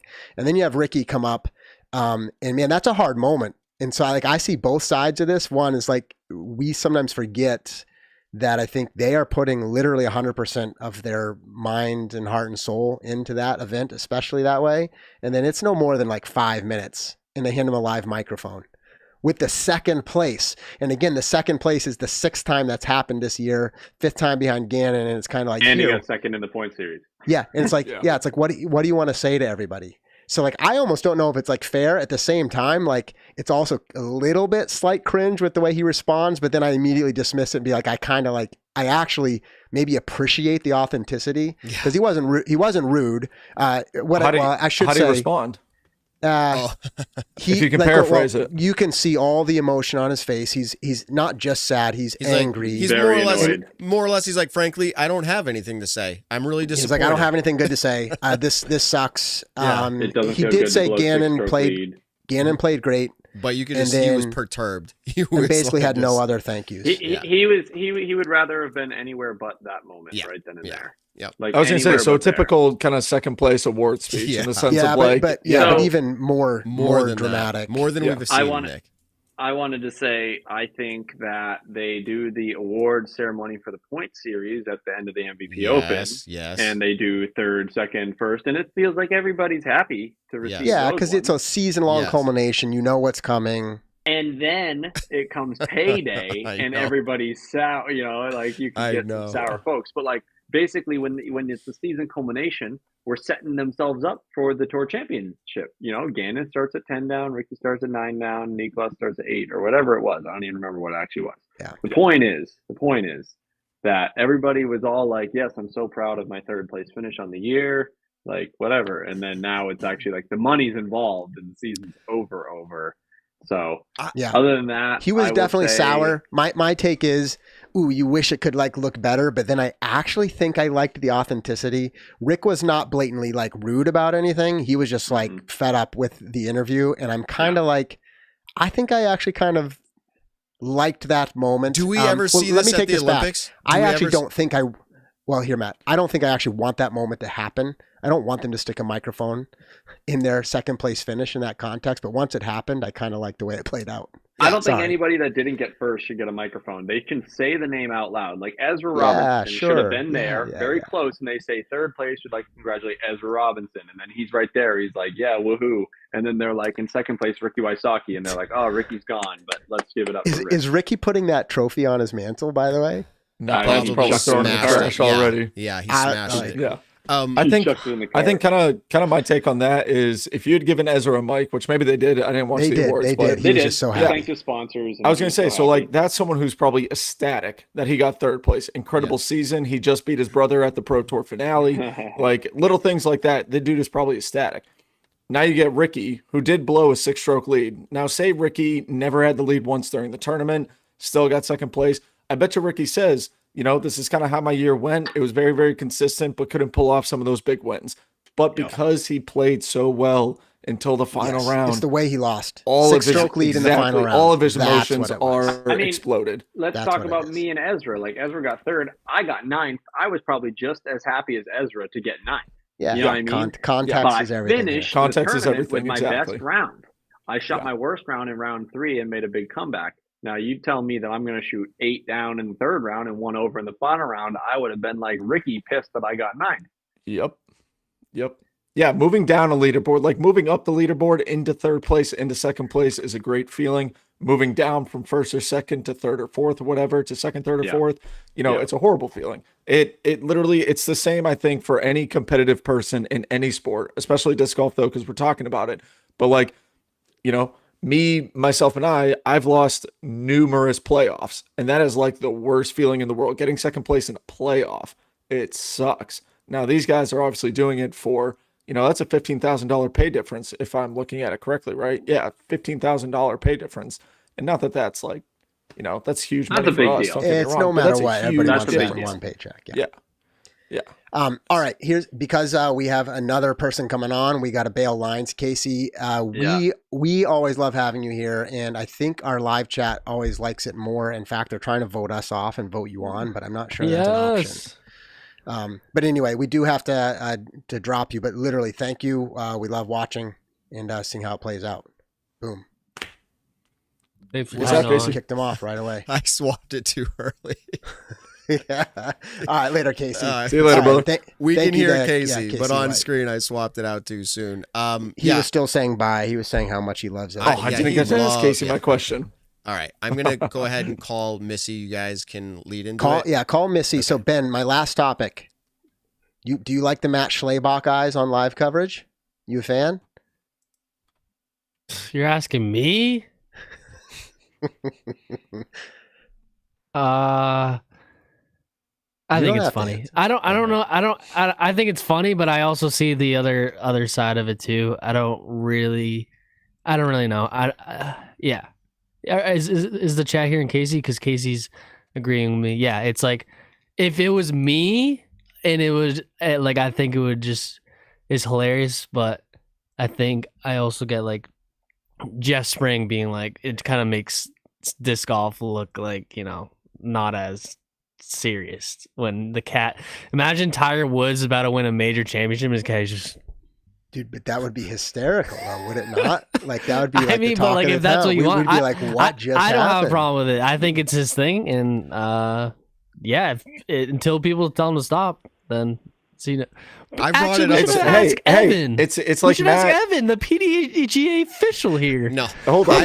It's like don't throw Evan under the bus like that. Yeah, it's like Matt said with whole official stance. This is exactly right, Nick. This is where I was just gonna go. Yeah, so it's like Matt said with the 8-holes. If you don't want people to see it, put the cameras off of it. Yep. Producer can honestly. There's creative angles. You don't have to just point it there. They could move. But anyways, we got Missy lined up. I don't know if you guys are ready to bring her in, but. When you guys are, let me know, and we'll do it. Yeah, let's do it. I'll kick us off, and I'll ask everybody else to weigh in.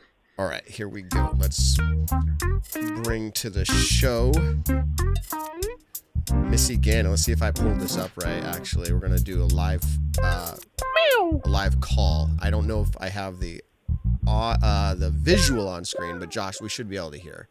All right, Missy, can you hear us? And we'll see if we can hear you. Yes, I can hear you. Can you hear me? Yes.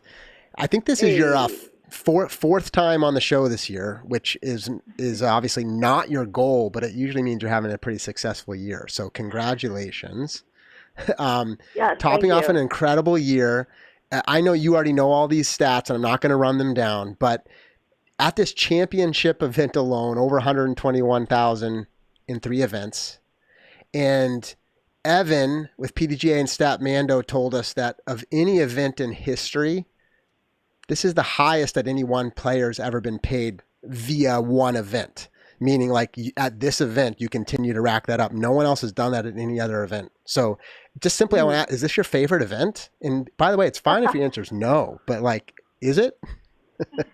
Well, I think I just love North Carolina golf. I don't know what it is, but maybe I should move there and just make that my home, because I don't know. I think it's just the time of year, and we're all kind of tired, but it's like whoever can muster up enough energy mentally and physically to finish out strong. And Nevin specifically, and Hornets Nest, but I'll speak to Nevin because the last 2 years I've won there.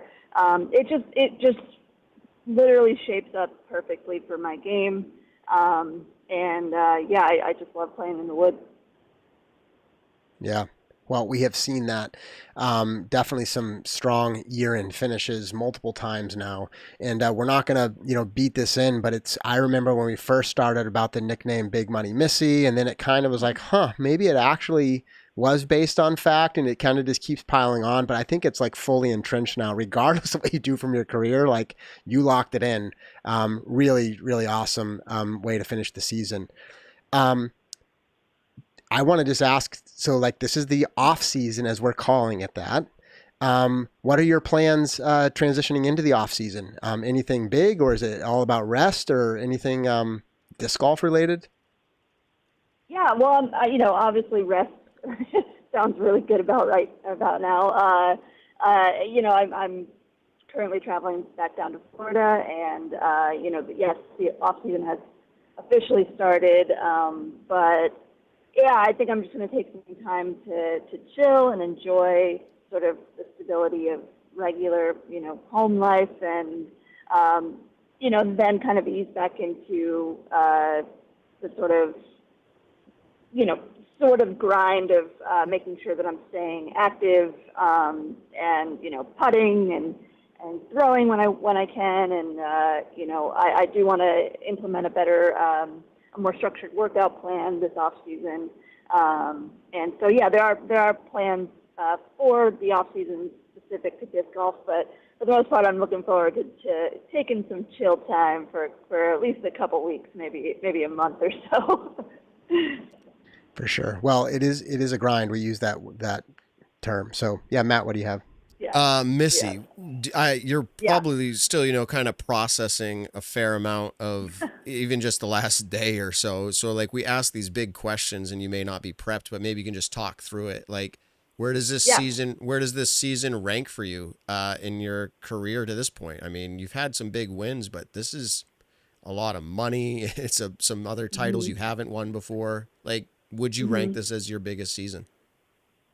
Yeah, absolutely. There's no question. I never really knew if I would be able to kind of top my 2021 season, but that was because it was, when I got my first big Disc Golf Pro Tour win, and then I capped it off with the Throw Pink, and then my first Pro Tour Championship win. So like that just felt kind of all like a whirlwind sort of year.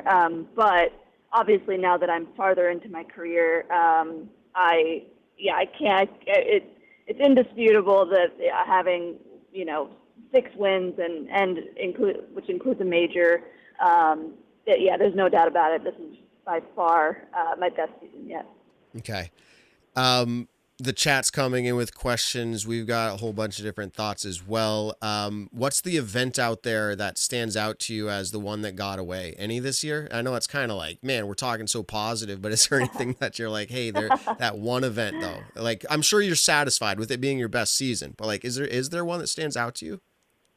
Yeah, I would probably say, maybe because it was more recent, was the GMC. I think, I had that incredible third round to kind of get me back into the mix, and I was, within a stroke or two of the lead, and it was a battle coming down Fox Run, and I just couldn't put it together. And that's been an event that I've been wanting to win.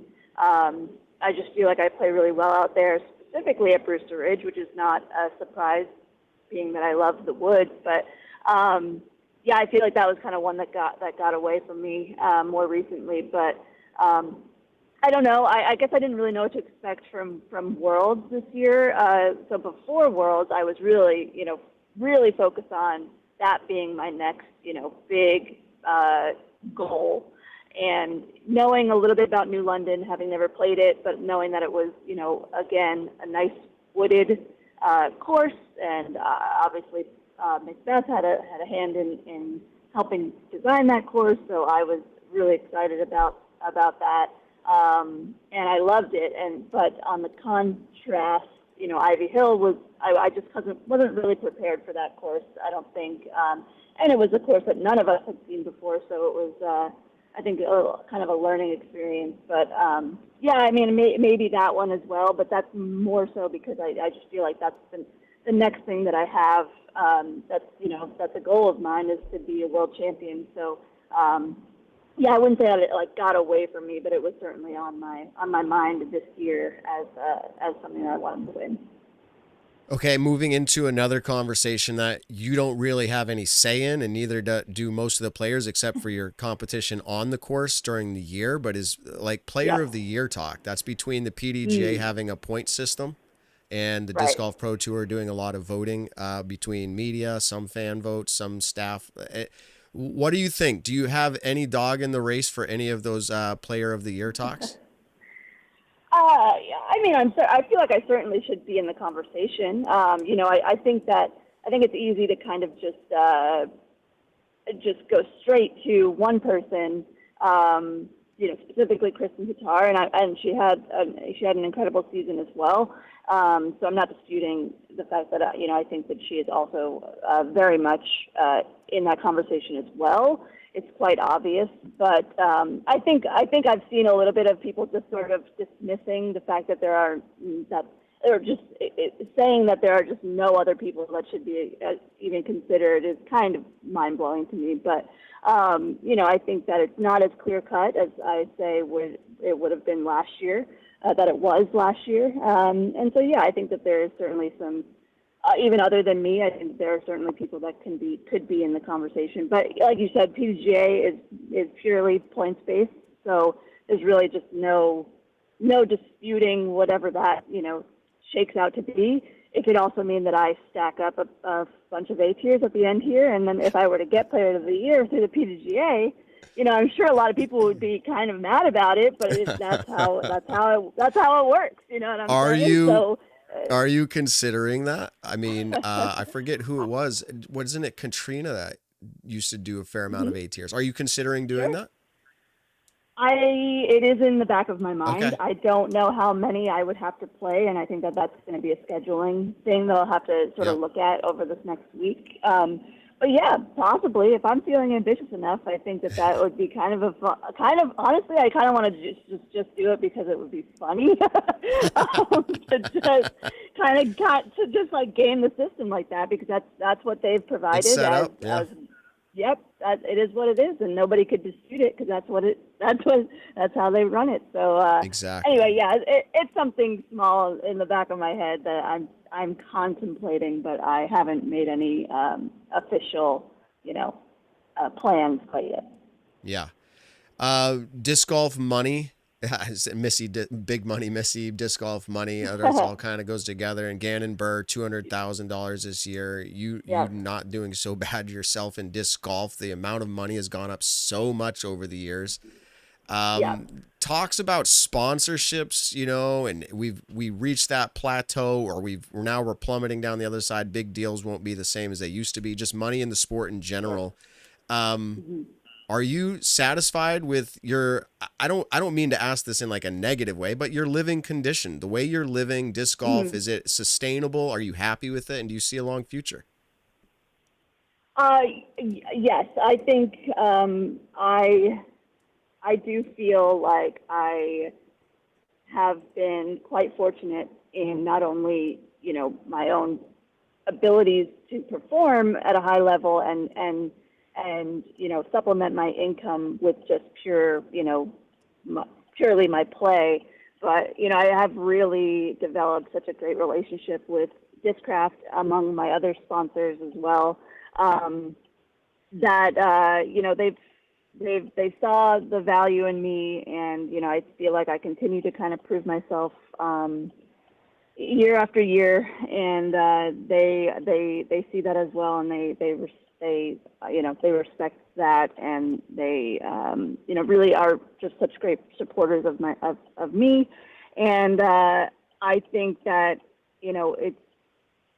you see a lot of variability and a huge sort of kind of gaps in different players on tour. It's kind of wild to see it from the perspective I have now, knowing that back in 2018, 2019, even, early 2020, I was one of those very low-level players that did not have a lot of support, and I was just kind of grinding it out, selling discs, selling whale sacks, whatever I could, to kind of make my way on tour. And, all of that, initial hard work, and then plus the COVID boom, propelled me into a situation where now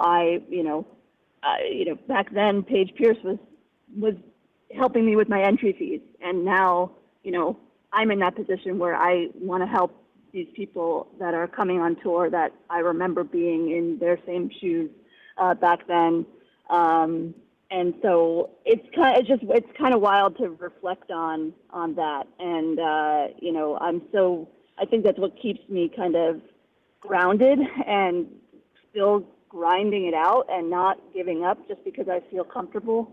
Not giving up, but like not trying as hard as I would have back then, because I understand what it's like to be, really just struggling on tour. And, I think that's given me a great perspective and again, like I said, has grounded me. But yeah, I mean, I rambled again, but that's what I do. I feel really good. I feel really good about my situation, and it's, I right now, currently, I have another full year of my contract with Discraft. So, it's going to be a stressful off season, I think, for a lot of people. I know a lot of people are up on their contracts, and like you said, we're kind of on the downslope of our plateau, and so, it's going to be interesting to keep track of and also be a part of those conversations as co-captain of the Discraft Elite team. I think I'll be clued into those conversations, and it's not going to be easy. I don't know anything right now, but I think it's definitely going to be a very tense off season for a lot of people. Yeah, we're going to keep our eyes and ears peeled for the news. I to your point, I think we will see a little bit of a swing difference compared to previous years. It's catching up. Mm-hmm. So a few questions before we let you go would be, what were your thoughts on the format just in general? Obviously, you got the most stroke advantage going into this. Mm-hmm. But like in general, did it feel right to you the way that this plays out? Did you hear anybody else think it wasn't right? Was it good? Mm-hmm. Yeah, I think I've heard mostly positive things. I think personally, that, we should be rewarded for the way that we've played all season. So I think a stroke advantage is really interesting, and it seems like the correct way to do things. But I think there's arguments for having a cut or stuff like that I think could make it even more interesting. I think in the past when, there was a cut after every round, I think it made people kind of play with a different mindset. Everything was on the line every single day. So that's also, I thought that was a really interesting format, and it did set up really well for, the Nathan Queen story and those kind of storylines. So I don't know. I don't know that I have a really, strong opinion on what format I like better or anything like that. But I do think this felt like you had the, you had the stroke advantage, but you still had to work hard over 4 rounds for one of the, the biggest payout of the year. So I liked it personally, okay. And it's not because I benefited from it more than anybody else, but yeah. It can be though. Yeah. You earned that. What do you think about going to Virginia next year? Ivy Hills, right? I think that's where it's going. Do you feel happy with that, or you wish it was back here in Nevin? I know some people are going to be really happy about that, especially the ones that I heard complaining about how lucky people had to get at Nevin. But I think we'll see. I think it'll be fine. I think it'll be like a good contrast, I guess, to previous championships. But I would keep it in the woods. I think we'll see if they make any changes to Ivy Hill. I feel like they could make some changes to Ivy Hill, but now that we all have experience on that course, I think it'll be a little bit different. We kind of have a good idea of what people could shoot and stuff like that. We didn't really have that data going into Worlds this year, so we'll see. I prefer it to be in the woods. I think I heard Casey say, any advantage I can get, I'll take, which is me having touch and being accurate is kind of what I do. So I'll take the woods over open golf, but yeah, it is what it is. Well, that's where we go. So. Yep. Well, we'll just say congratulations again, Missy. We've had you on a fair amount of times because you've performed so well. You're always quick to get back to us. We'd love to have you on. Our fans enjoy it. Safe travels to you. We're going to let you go unless there's anything else you want to shout out. Thank you so much for having me. And I apologize about the time change debacle that I couldn't figure out in my head. But it's okay. thank you guys for having me on throughout the year. I appreciate you, and yeah, hopefully we'll see you again early next year. Very, very cool. Yeah. Safe travels and a good off season. We'll catch up. Thank you. All right. Peace out. Bye, guys. Bye. Oh, we got the live call here. I got to replace that with who's here. We're gonna do Evan back. Probably not Ben's still wearing that Yankees hat. Get him out of here. Yeah, right. Probably not the first or last time this crossover has been mentioned with the Ganon Burr and Missy Ganon, but they are our two most frequent interviews on this show this year by far. So, guess if they keep performing, we'll keep talking to them. Yeah, I was gonna say. I'm changing my We'll name. talk to them even if they don't perform. Honestly, I'm changing my middle name to Gannon. Maybe that'll make me better at disc golf. Yeah. There you go. We have spoken to Gannon 8 times this year, and we've spoken to Missy Ganon 4 times. Gannon. All about that. Greatest doubles partner to, or not doubles partner, greatest doubles team to maybe exist purely because of name. Yeah, Just they because of did. name. They that's what you're saying, right? They did play doubles together, right? Yes. Yeah, last 2 years. Yeah, they at do. least. They do worlds doubles together. That's pretty fun. I don't All think right, they've won it. so great talking to Casey. Obviously, we didn't even plan on him sticking around, but Casey's usually willing to, and he's got plenty to share and say. So thank you to him. Thank you to Missy. Again, what an incredible ending to her year. You heard Matt asked, I think, about the player of the year, and I think we would probably all say she didn't win it, but she with this final win, puts herself at least in the discussion, right? So you just can't, kind of flippantly pass it off. I mean, really a great year. And then between Evelina. But anyway, so I think as we still have a little bit of time to discuss some things. So the chat is bringing up a topic that we had on our list and then kind of just ran out of time. And so I didn't bring it up. No pun intended, ran out of time. Let's just take a minute just to react because it is an active conversation. So in the final round of the championship, we already talked about the incredible duel between Ricky and Gannon. Gannon, I'm going to use the word infamously known for slow play. He's been called on numerous warnings this year. I don't believe there's ever been a second call where he's gotten a stroke penalty. I think if I even think back the last time he dueled with Ricky at the European Open, I think he was also given a warning during that event, probably from a marshal, and maybe other times as well.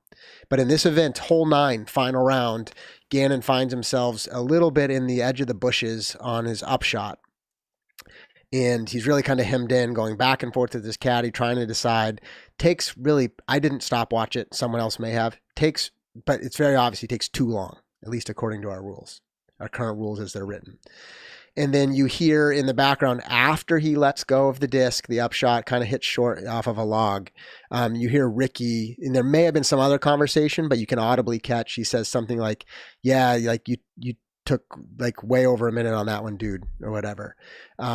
Kind of a nice way to be friendly and say it, but also when Ricky's in game mode, nothing's kind of too friendly, right? It's just kind of stating a fact, yeah, dude, you took too long.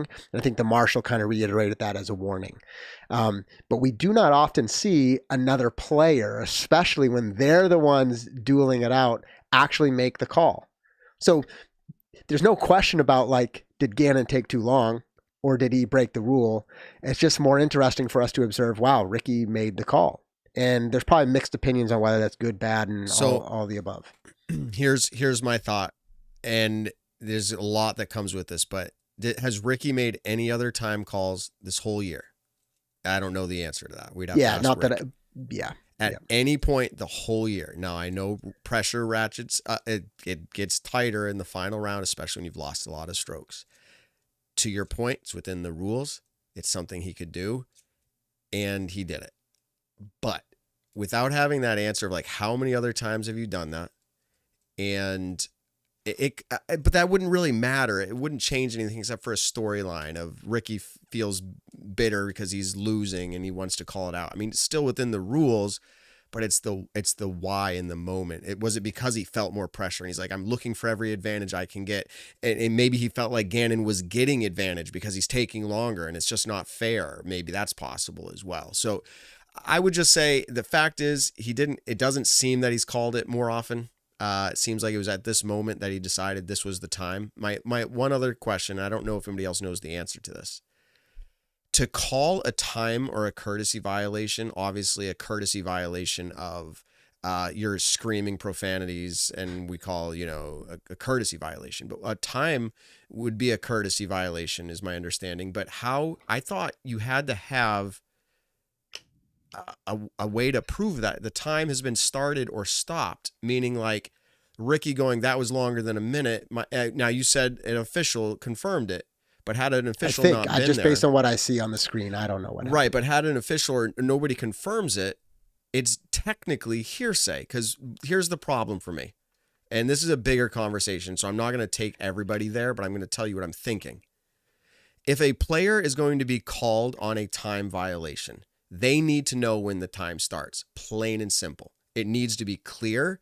I frankly think, I'm not actually suggesting this, but somebody needs to audibly say time has started, or have a light on the scoreboard behind them that they could look back on and see, I am on the clock, if you will. If you can get called on something where a penalty stroke can get applied to your score, especially in the championship, if that can happen, a player needs to be able to identify if I am taking overtime. And you can say, well, don't even make it close, but that's not how sports work. Sports are always close times. Everything's close. People win championships with 0.01 seconds on the board. Close is okay. You need to be able to identify that as a player. Hey, I am now on the clock, versus it was 10 seconds before, 10 seconds after. That's my only take. So anyways, there's a lot to talk there. I think when we were at MVP Open and I was caddying for Paul first round, I think, and I don't exactly remember what hole it was on, but Gannon was taking a hot second just over the 30 seconds. And I don't know, maybe it was 40, 45, maybe 50 seconds at most. But I remember Paul saying, like, this is definitely a time violation, but he wasn't keeping a stopwatch and I wasn't keeping a stopwatch. So it's not like he was going to call him on it. But after the hole was completed, the marshal did go up to him and say, hey, you had a time violation on that one, which I think is the best time to say it, in between holes. Let's say it was hole 9 going to hole 10. That probably would have been, like, I don't think we see as many time violations called right now because they usually do it in between holes, from what I'm told. That's usually when the marshals are supposed to be doing it. Players haven't, and the top cards, Gannon players asked haven't for it had immediately, and they brought this up live, and they did tell Gannon immediately now. Okay. I just feel like, in this, people in the chat are asking now too, did Ricky have a stopwatch? I don't think the question is really, I don't think the real question I'm trying to bring up is that it wasn't a time violation. It's just that right now there's a lot of like wishy-washy. How do we make these calls? The player makes the calls, but is it arbitrary? Is it just based off of, we all know it's overtime? Well, what kind of sport is that where we can all just generally agree someone took too long? I think it needs to be official. And it can be players, but I think there needs to be a clock start somehow, some way. Which I think the marshals technically do, and I think it's for everyone. I could be wrong. I'm not a marshal of an event. I've only experienced it a few times being around marshals at events, but I think that's kind of what they are supposed to be doing, at least. And I think it's kind of a gentleman's agreement or woman's agreement, where when you step up to your lie, the other person is thrown. You step up to your lie. Everyone kind of has a general idea of, like, most players put down a mini. When they put down that mini, that's when the clock is starting, because they can't just put their disc back on the ground and pick up their mini. But like, is a clock starting? Whose clock is starting?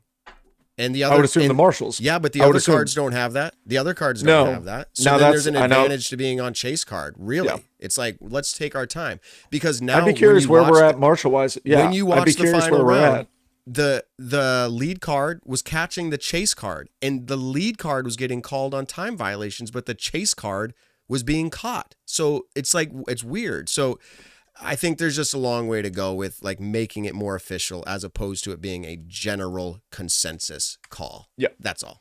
I just don't know how you would do like a scoreboard type thing, just or a light I don't think a green light. I don't think vocally. Yeah, I don't think vocally it should be like, hey, by the way, you're on the clock now. Like, I don't think that's the answer to it. I know you're just spitting random ideas, but I don't really know what the perfect scenario is, but I will say this. I do appreciate when the marshals or players do call people out on it. It's a pace of play issue. Yeah. It's an advantage. Now I know it's kind of like there's situations where someone's in the woods. Like, if you're in the middle of the fairway, shot's pretty easy. You shouldn't have to take the 30 seconds for it, but I'm not a top professional player.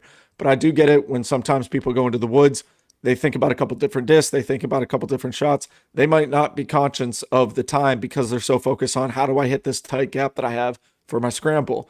But at the same time, everyone does have to be held accountable. I'd be curious where we're at in the sport right now at Elite Series events of, does every single card have a marshal? Are, PDGA live stats people about to become marshals to where they're calling it out? It's tough because you can't. And for this event, I will say this, Matt, I would not be surprised if for this event specifically, there was a marshal in every card. It would not surprise me because it was such a limited field compared to every single other event that they have throughout the season. But that's one event out of 25, 26. So, yeah. I think it'd be fun right at 30 seconds just to blow like a foghorn. Like that's what happens. It's just like, instead of a little green light, Matt, it's like, wah, right? So that's what I was going to kind of get at. Like, it's one of those things where let's say Gannon was taking over a minute and Ricky called him on that at like second 45. And he's just like, hey, like Gannon's probably not lined up fully. He's probably not doing his pre-shot routine, whatever. But like, yeah, when do you call it on it at 31 seconds on the dot and say, yo, bro, like mid-practice swing or whatever? No, that's you let him get it off and it's a warning. And then it's a warning after that. Exactly. Two other just quick thoughts. I feel like it's kind of like trying to explain like the speed limit to my kids, right? It's kind of like, yeah, there's a speed limit on that sign, but everybody kind of knows you can go like 5 to 7 above, but it depends where and when. And like, it's kind of like, when you're speeding. But how do you know from experience? I'm not saying that's right or wrong, Matt. I'm saying that's what it feels like at the moment, which makes it challenging. So, go ahead, Ben. Go ahead. What I was going to say, I personally think the unwritten rule should be that 30 seconds should be called if, let's say, holes 1 through 9, player on the tee pad is taking over a minute. Then I think, if they're taking 30 seconds multiple times, then it should be called. I don't think it should be right away, but I also don't think it should be called for, like, you said Gannon was in the bushes, but like there was a shot when I was caddying for Gannon where you guys probably know it, hole 9, he threw it over the trees and hyzer. It was like an insane shot, and he got called for a time violation. Shots like those that are like, you're a little pinched, and I'm not saying Gannon didn't deserve the time violation, but I think those where it should have more leeway as opposed to ones where you're on the tee pad or putting and taking forever. Like shots where you're kind of in a precarious situation and pinched off and such like that, I think should be maybe a minute 30 or something like that. I'm not a minute 30, but you know what I'm saying? Maybe like, the unwritten, and these are just unwritten rules. One other thing, I don't know, Matt, Ben, Nick, if you've had any actual conversations, because I gave the narrative at the beginning on how it appears on the screen. I think there's a possibility, but so correct me, because if someone knows, then I'm missing it and this isn't the story. It's also plausible that the marshal is one who actually called the warning, and then Ricky spoke up and said, yeah, that was definitely more than a minute, dude. So it is not clear what happens there. And that does change it slightly, right? If the marshal's like, Gannon, that's a warning on time, and then Ricky's so like intense at the moment that he like immediately validates it, right? Like out loud, which is still an interesting approach. But I just want to mention that because we're not like reporting from facts on the ground unless any of you have talked with Gannon or Ricky. I haven't. I was just going to text Gannon and be like, yo, did Ricky call you, or was it and he's going to say multiple things happened, but I couldn't because I haven't congratulated him yet. I couldn't make the first text be that question right now. Oh, you just do congratulations. Yeah. But yeah, I know. How did this happen? Because everyone says everything, 99% of everything before the but is BS. Yeah, because in DGN Live, you literally see the camera over the angle looking down the hill to Gannon, and then you hear from Ricky, and then as the camera moves a little bit, you see the marshal right there. And so it's probably important to mention, most of our conversation stands because on this show tonight, we weren't really debating whether Ricky should have or a marshal. We're more debating the complexities and the challenges of time. So I think what we said still matters, but as far as wondering, should Ricky been the one to do it or not, I actually don't think we know enough to even know exactly what happened to like comment on that. At the end of the day, a player should be able to make the call, but just like everything, there's nuance in life, and it is interesting when we create a vague situation, and then in the heat of the moment, it appears to put a player in a situation to make a call. And then it literally puts us in the spot as fans and media to have to guess at like, what was their motive? And it sucks to even be in that situation, right? I'd rather clear it up so we don't run into these problems. I think I spoke to a pro player whose name shall not be named, and they said, I heard Ricky did. And then I asked, and the marshal seconded it, but they weren't on the same card. So just... Yeah.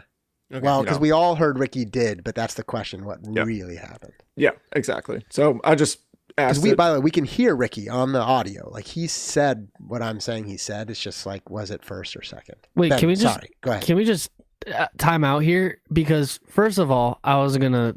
The chat's mentioned about the timeout rule, but I wasn't timing out for that. Pro Troll, the guy that commented we negatively, mentioned him earlier in the show. Boom. just gave you a positive comment saying brilliantly stated. I knew he'd come around. I knew he was a fan. Pro Troll. I knew he was a fan. He came back around. He's just authentic. If I say something stupid, he calls me out on it. Yeah. So Westy Acres, probably David, was talking about the timeout rule. I guess was shelved. I didn't even know that was a thing. I think that's pretty cool. Just like, you get 3 timeouts per round, and then like when you're gonna that take got voted down this year though by the PGA. I know, but and Westy's saying they won't call people because they're afraid of being that person. We've had this conversation years and years and years in a row. Here's my thought. They don't call people because they don't like the rule. And you can say, well, now they're breaking the rules, but honestly, then it's all arbitrary to who they're not keeping a clock. How do they know if someone's playing overtime? I don't like it either, Josh. I think there needs to be a hard and fast way for it to be determined, not a general. If I was to call somebody on time, because there are slow paced players, this is how it's coming out of my mouth. It feels like you're taking really long. Consider maybe speeding up your pace of play, but I could never get without a clock. And I'm actually seeing it on a clock. I could never make the call. And so all I'm saying is if players aren't keeping a clock, there's no way that a stroke should be given. Just a conversation. Speed it up. That's my thought. But yeah, and I don't think when the timeout, I don't think you should say timeout, but maybe you just verbally say like, I just need more time for this one. Please give it to me. And then there's just like kind of a understanding. Golf's a gentleman's game, and I think that if the players treat it like that, and I understand the not wanting. Here's the thing: I've been around the pros, and Nick has too. And bro, they talk about each other. They talk about the things that happen on the course, and stuff like that. At the end of the day, they're going like literally next, like sleeping, not physically sleeping, but like they're going to the same parking lot, stuff like that. That's why it's awkward. But you don't want to be known as the guy and stuff like that. So that's why I think it's tricky. And I think there's not a real solution. It's just so tough because no one wants to be the guy, but also. Yeah, there is a real solution. What's the solution? Marshals.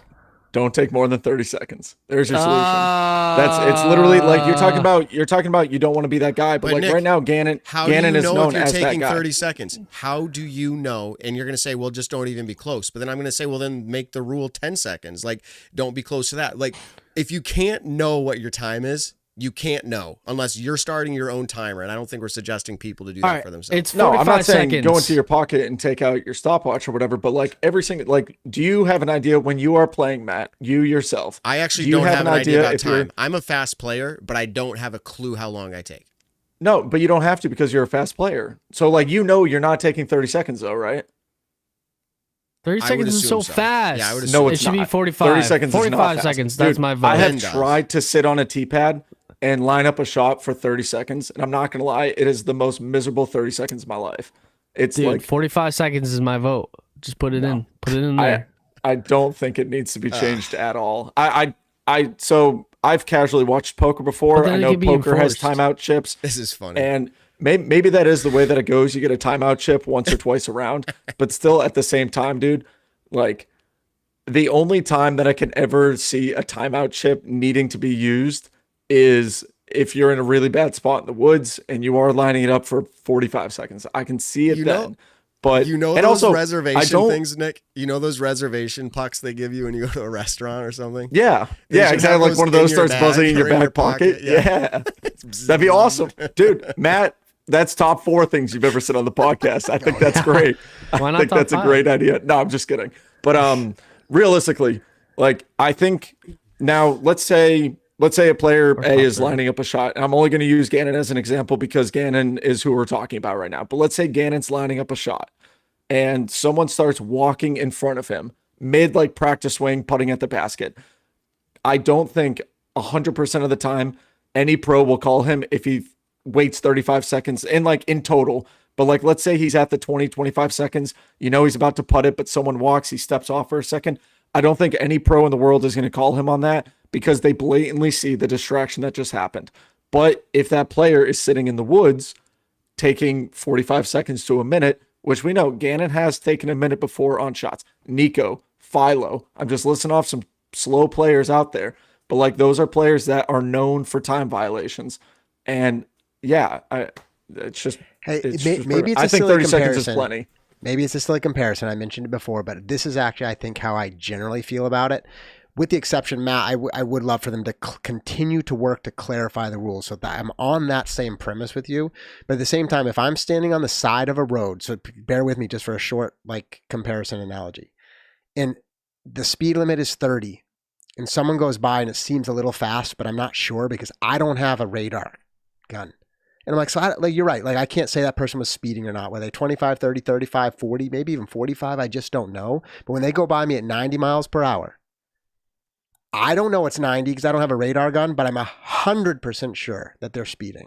And that's what I'm saying is like 30 seconds, 35, 40. It's really hard to know. When they go double the rule, it's just obvious. I would be okay with a ref calling that or an official. That's how sports are. You don't see a player who's literally competing. But we're partially self-officiated sport, and Ganon was double the time. But what other sport do the players call on time? I don't know. Okay, but that's not now you're time. Now you're also talking about sports that are worth millions and millions and millions of dollars compared to disc golf. I'm talking about time. Like, if you're going to make a rule that's based off of time, you have to have a way to measure it straight up. Otherwise, it can be a rule, but nobody can enforce it. That's my point. But it's just like I said, if you're double the time, I don't need a stopwatch to know you're double. Then why have a rule? If you can just arbitrarily like say it feels like this. I'm saying make it pace of play if that's the case then. Pace of play. It feels like you're taking too long. And how long have we been going on this, Ben? Ben, you've got like a fancy watch. I can't even see this. So this is kind of my take on it, and I've felt like this for other situations too, but like take NBA basketball for a second. If a player gets a technical foul, that's bad, okay? If they get two technical fouls, they're ejected. They're done for the day. Like that's it. They're done. So take disc golf now. Time violation, warning. Obviously, time violation after that is strokes. 30 seconds. Make it right off the rip to where time violation is a stroke right off the rip. If you make the rules, certain ones, if you make the rules slightly more strict, people are going to be more conscious about following along those rules a lot better. Here's my argument. Make it 45 seconds, and then everyone, after you're done 45 seconds, everyone is agreeing like, okay, then it's easier to call because 45 seconds is way too much time to take. And then everyone who's a slow player can be like, okay, yeah, I definitely took way too much time. That's okay. 45. I'm good with you calling me on 45 seconds because that's too much. If you make it like that, it'll make people call it more. My opinion. I think this subject is going to go round and round in circles for the fact that, like, my opinion is 30 seconds is plenty of time. Ben's opinion is 45 seconds. We're going to keep rounding the circle over and over and over. I'm just going to say what the PDGA rules say is 30 seconds. That's what you got. Now, I understand Matt's take of when does that officially start. Yeah. I understand that because that is if it's 5 seconds that's difference, the biggest that's thing. a big deal. I think 5 seconds could be a big difference. Yeah, a player could technically say, be like, dude, I wasn't even lined up, like started lining up for my shot yet. When did you start that? Yeah, exactly. I totally get that. I started it when I thought you went, and it's like back. There should be a universal thing of like when everyone's walking up and that player literally steps within 2 feet of that disc, bam, start the timer. You know how the Pro Tour just organized like basket testing? I think we should also have like awkward delay testing and have the players walk up and wait 10 seconds, 30 seconds, 45 seconds, and then use that to decide. All sarcasm aside, if any of you are like literally like, Josh, I have to say something else, go for it. Our show is called Staggered Stance, and tonight is a reason why. We far too often we agree. We might have 4 varying opinions tonight, some variation on a scale. Someone final words. Staggered Stance. Final words. Anyone? On the time violation? Well, time Final violation, words, and then 30 I'm seconds is calling plenty. violation on our Final words, make it our 45 showdown. seconds, and then people, I don't know, we'll call it more. I That's have my zero opinion. issue with the rule. You increase the time, people are just going to take longer. So it's not about that. Like I said, it's issuing it with stroke penalties without a clock. That's my take. That's where I stand. It'd be like getting a fine from a police officer because they said, I know you were speeding, so I'm going to fine you. Like, okay, tell me I'm speeding. Tell me not to go that fast. But without proof, I'm not going to pay the fine. Well, so I've been to court here's- and gotten a ticket taken away before. So That's what I mean. One That's more what I thing. mean. So One like, more thing. We always get volunteers at these. Like we say, we can't have marshals. We always get volunteers at these events. Enough volunteers for sure. Like why can't the scorekeeper? we don't even have live scoring on every single card. So at every Is that event. true? Yeah, there's been events where we've had. Well, I don't think Top that's the players not get scored. majority, but anyways, Yeah. I'd like the scorekeeper could do it, and like I like obviously the pros are gonna hate that person, which is gonna stink. But like if you could just have volunteer timekeepers. You also got to look at some events get a lot of volunteers and some events don't. Yeah, And I guess I'm used to MVP. not backing so- down, or I'm not, kind of crapping on any tournament, but like me personally speaking, who I've never minded keeping score. I never loved actually tracking on the fairway, off the fairway, but I've never minded keeping score. So I'd rather have an extra spotter somewhere, let's say hole 3 at Deglow. I'd rather have an extra spotter on that hole as a volunteer than a scorekeeper who's just doing stats. You know what I mean? That's kind of my personal take on it. Because some events are in small areas where they might only get 30, 40, 50 volunteers. You have to spread those volunteers everywhere. You got to have parking volunteers. You got to have, spotting volunteers. You got to have all these different things. And it's tough. MVP Open, we are spoiled with, shout out the New England team that helps out at MVP Open every single year. We're spoiled. We get to see that and say, dude, this event is freaking awesome. They've probably got 2 scorekeepers for every single card. But They do. not every single event can be like Now, that. imagine when we introduce, betting on the over-unders and all the margins, and then somebody makes a call and adds a stroke. By the way, I don't think we've seen an actual stroke get penalized yet. That'll really be that's kind of that'll my be the point. catalyst. I'm okay with what happened if it's just a general that way. But Yeah. if there was, that's what I'm saying. Well, in theory, right, the next call on Gannon could have changed the whole nobody course did of it. that event. Yeah. $35,000. Yeah, but You also have to realize this really quick, kind of going back to the volunteer thing.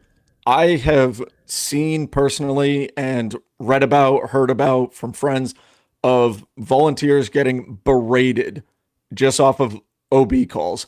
Like, That's what I'm saying. the players yeah, will it's all tough. think the OB's over there when the spotter says it's over here. Now, I've always been one, believe me, I'm not winning any Pro Tour events, never have, never will.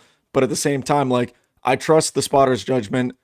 If it doesn't work in my favor, it is what it is. I feel like I'm also kind of a nice guy to where like that man or woman is volunteering their time to help out. Dude, imagine getting a volunteer who is a shy person, loves just keeping score, where he's not talking to the card at all except to find out what their score was, but then saying, oh, hey, by the way, Gannon, you got a time violation. Not that Gannon's going to flip out of the person, but there are plenty of pros out there who have flipped out at volunteers. And that's like, I feel like the worst. You're setting a volunteer up for failure, and then you're going to kill the volunteer aspect of our sport. Yes. So I'll leave you with this. Imagine if Ricky won by a stroke and he seconded That's what I was gonna a say. call on a time, and I'm just going to say it without The a clock. world would be livid. I'm saying without a the clock. world would be livid. Just for the sake of conversation. That I again, you can say, well, it's What the did you say? rules. Sorry, one more time. If Ricky won by 1 stroke because he seconded a call or made a first call or seconded, I don't even think you need a second on a time violation. You just need it to be a second time.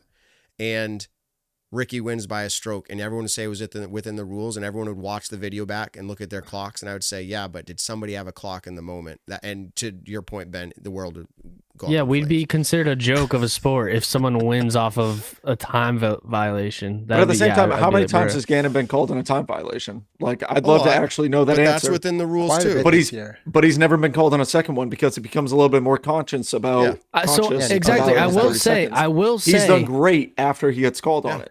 Yeah, It's so within the rules. I caddy for him for MVP. After that time violation, he mentioned verbally a few times, he's like, oh, I just got to get this off because they're going to call me. So I will say the warning does definitely speed up players' things. So maybe it's just is it smoke and mirrors? Is that the right phrase? Maybe the stroke is kind of like it'll never really happen, but the warning kind of is the real official. It puts it into the atmosphere that he's got a real chance of getting stroked because of a time violation. Yeah, and but it'll never really happen. But it doesn't. It's like when you're driving on the highway and you get pulled over for going 5 miles per hour over. More than likely, the rest of your drive, you're sticking with the speed limit. I've done that before, to where like I got pulled over on my way to Alabama, and they let me off with a warning. Now, I'll say this. It was a headlight issue because when I hit a deer, but I made sure every single time that when I stopped my car and turned it back on, I flipped my lights on and off, so I made sure both headlights are actually working.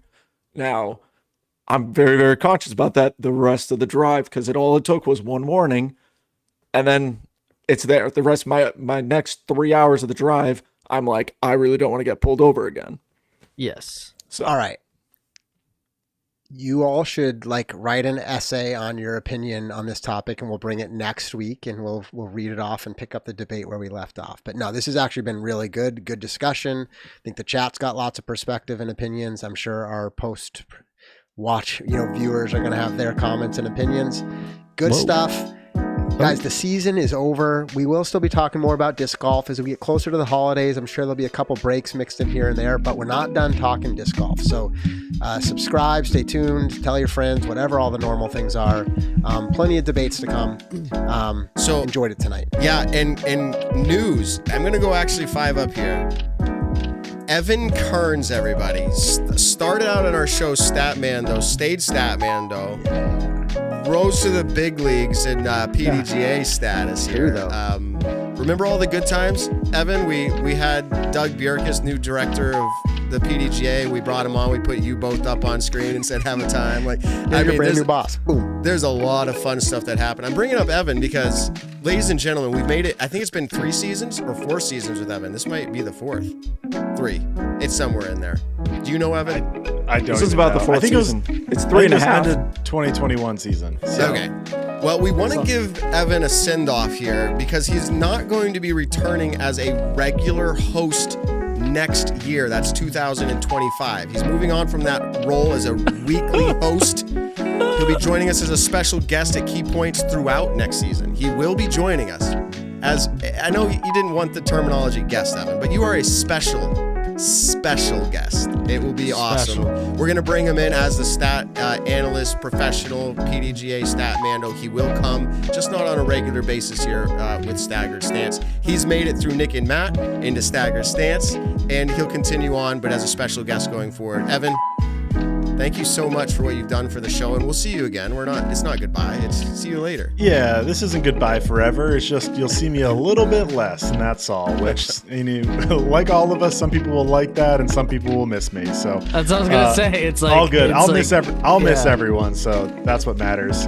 If you like Evan, this is a really bad day for you. Yeah, if you like Evan, it's a really bad day. Which is, anyways, yeah, no, it's a cool thing that we've done and we've got to this point, and we're just gonna make it better. And I don't mean because Evan won't be here regularly. It's gonna be better because when he comes, it's like having grandma over your house after you grow up and move away. Oh my goodness! I'll bring cookies. Don't worry. You're like, please do. You're like figurative cookies, of course. Grandma and Grandpa are coming over. We've missed them so much. Absence makes the heart grow fonder. All those things. And frankly, I do think the show will get better again because we have lots of plans, and this is part of it. Not limiting your role. To be clear, this was Evan's decision, not ours. But we're happy to support it. We're not kicking him out. Yeah, we're not kidding. He's kicking himself out. I voted him off the island. No, but all that being said, we're going to continue on with the show, and he will be a part of it, just in a different capacity. All right, Nick, go ahead and close us out. Everybody, thanks for joining us on this wonderful Monday night of Staggered Stance. Don't forget to like, comment, and subscribe to our YouTube channel. Check out Disc Golf 978 and Hooligan Discs for all your disc golf needs. Shout out 978, doing a bunch of awesome things in the disc golf world. Definitely check them out over at 978.com. And then Hooligan Discs, like I said, Evan, we love you. We are going to miss you. We can't wait for the next time that you were on the show, Next spending week. some time with us. Yeah. Yeah, Best of luck in all your future endeavors. We are excited for all the great things that you do in the sport of disc golf.